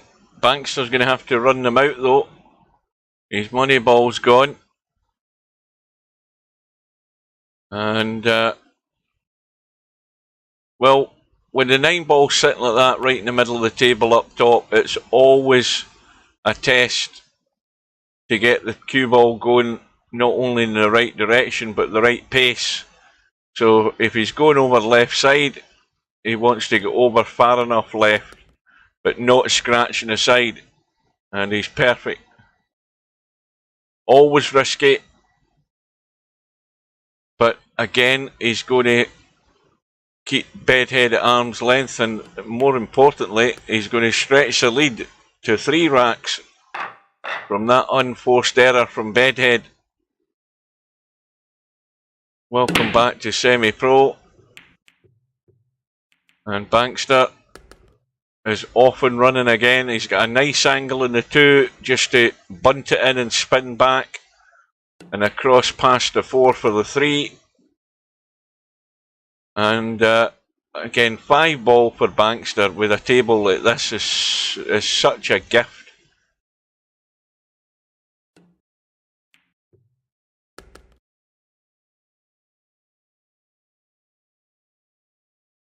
Well, he's probably going to have to take this up top. That's the way to play this, up top. And just hold for the 5.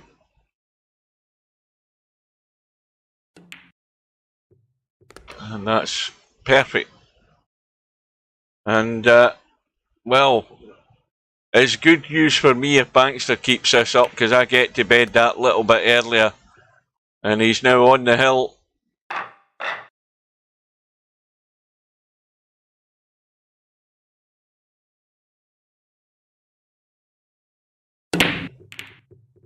And the 9 ball has gone in. 8 ball goes in. 9 ball will come back up. And he has a shot in the 1.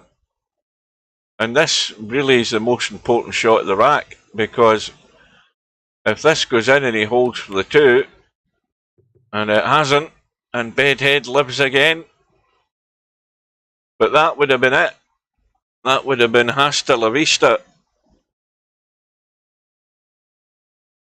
I see, did I see it in Facebook the other day, or something popped up? I see Eddie Murphy's, I think it was maybe a promo, was it a promo picture? Eddie Murphy's coming back as Axel Foley. That shows you how desperate he's getting for making a few $1 million. Coming back as Beverly Hill Cop 4, is it? Has it already been made, or is he still to make it?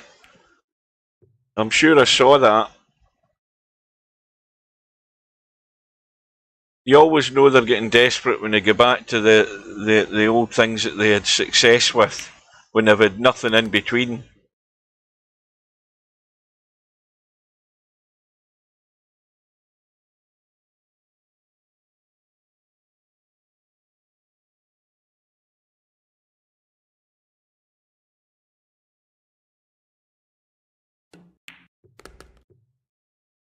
Well, Bedhead's got a fair bit to go with this no-miss play that he needs now. Can't make any errors.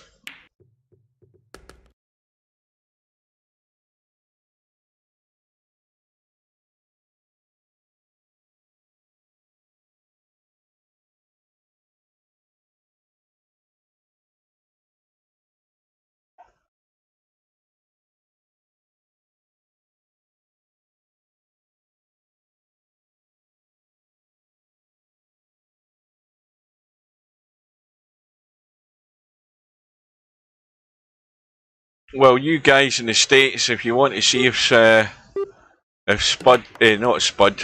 Stubb survives over the weekend, you're going to have to tune in to watch the match live, unless Slim's going to be around to stream it with Kim Sung Min.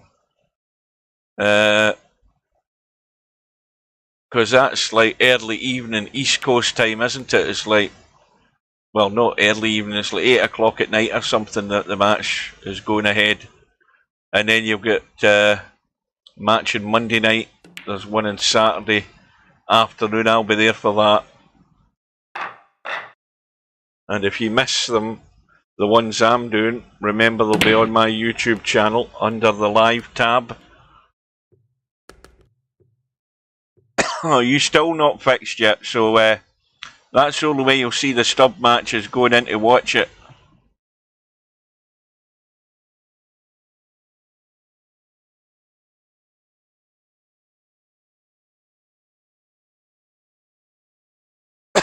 Excuse me.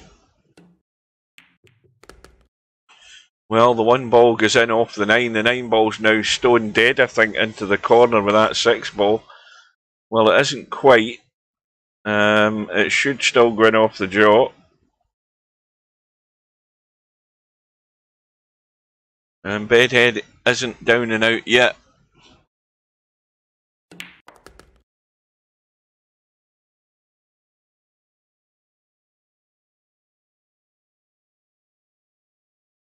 Now this frame with Ding Junhui and Mark Williams is still going on, and it's still the green ball that's they're playing.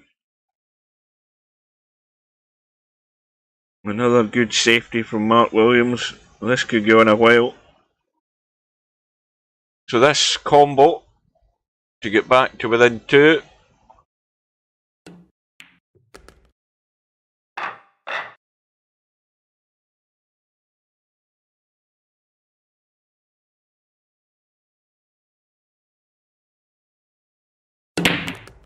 Everybody's drifted away. 5 left on YouTube, 1 left on Twitch,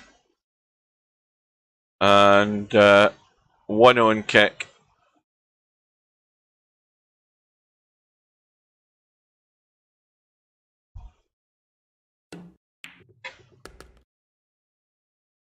Bedhead off and running again. The comeback is on.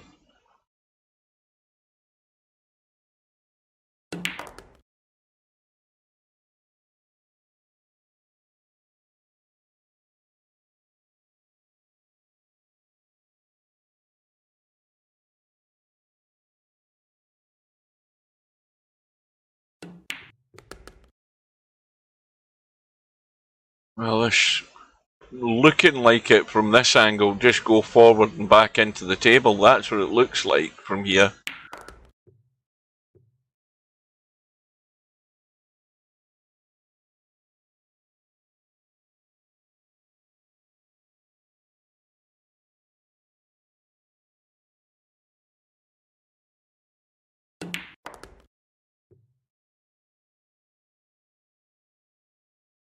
So, Bedhead is going to be breaking to square the match and take this hill match to a final rack decider. That's what he's trying to do. Whether he'll get there remains to be seen.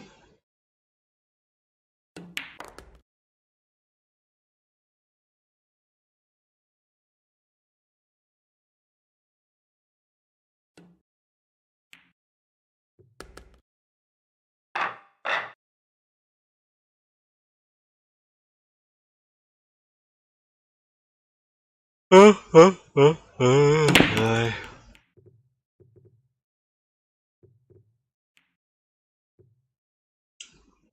now he's got a ball on the break, and he's got a shot in the 1. The 2's wide open. I think we're going hill, folks. As long as he doesn't hook himself here. And he's going to be good. Needs to get off the rail though. So this is probably just going to be a dead weight shot unless he wants to run forward, but let's have a look at it. Yeah, it was looking good for an earlier night than this. We're going to be knocking on the door of 3.5 hours here.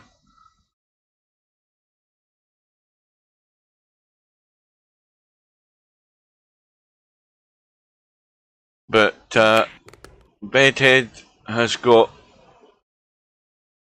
still to get the job done, but he's looking good.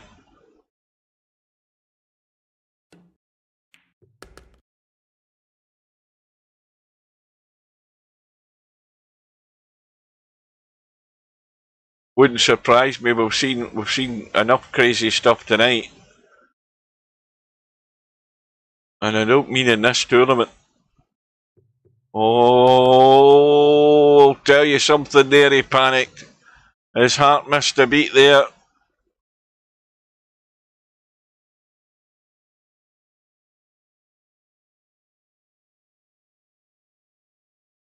So, did you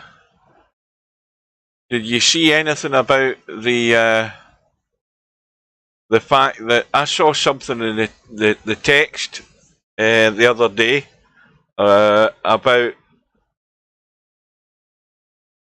Amazon, about Clarkson, Hammond and May finishing their series on Amazon, and that'll be that. I think that's their contract with Amazon up, and that the BBC are maybe going to be doing something. That's the rumour. And I mean, it doesn't surprise me that that's the rumour.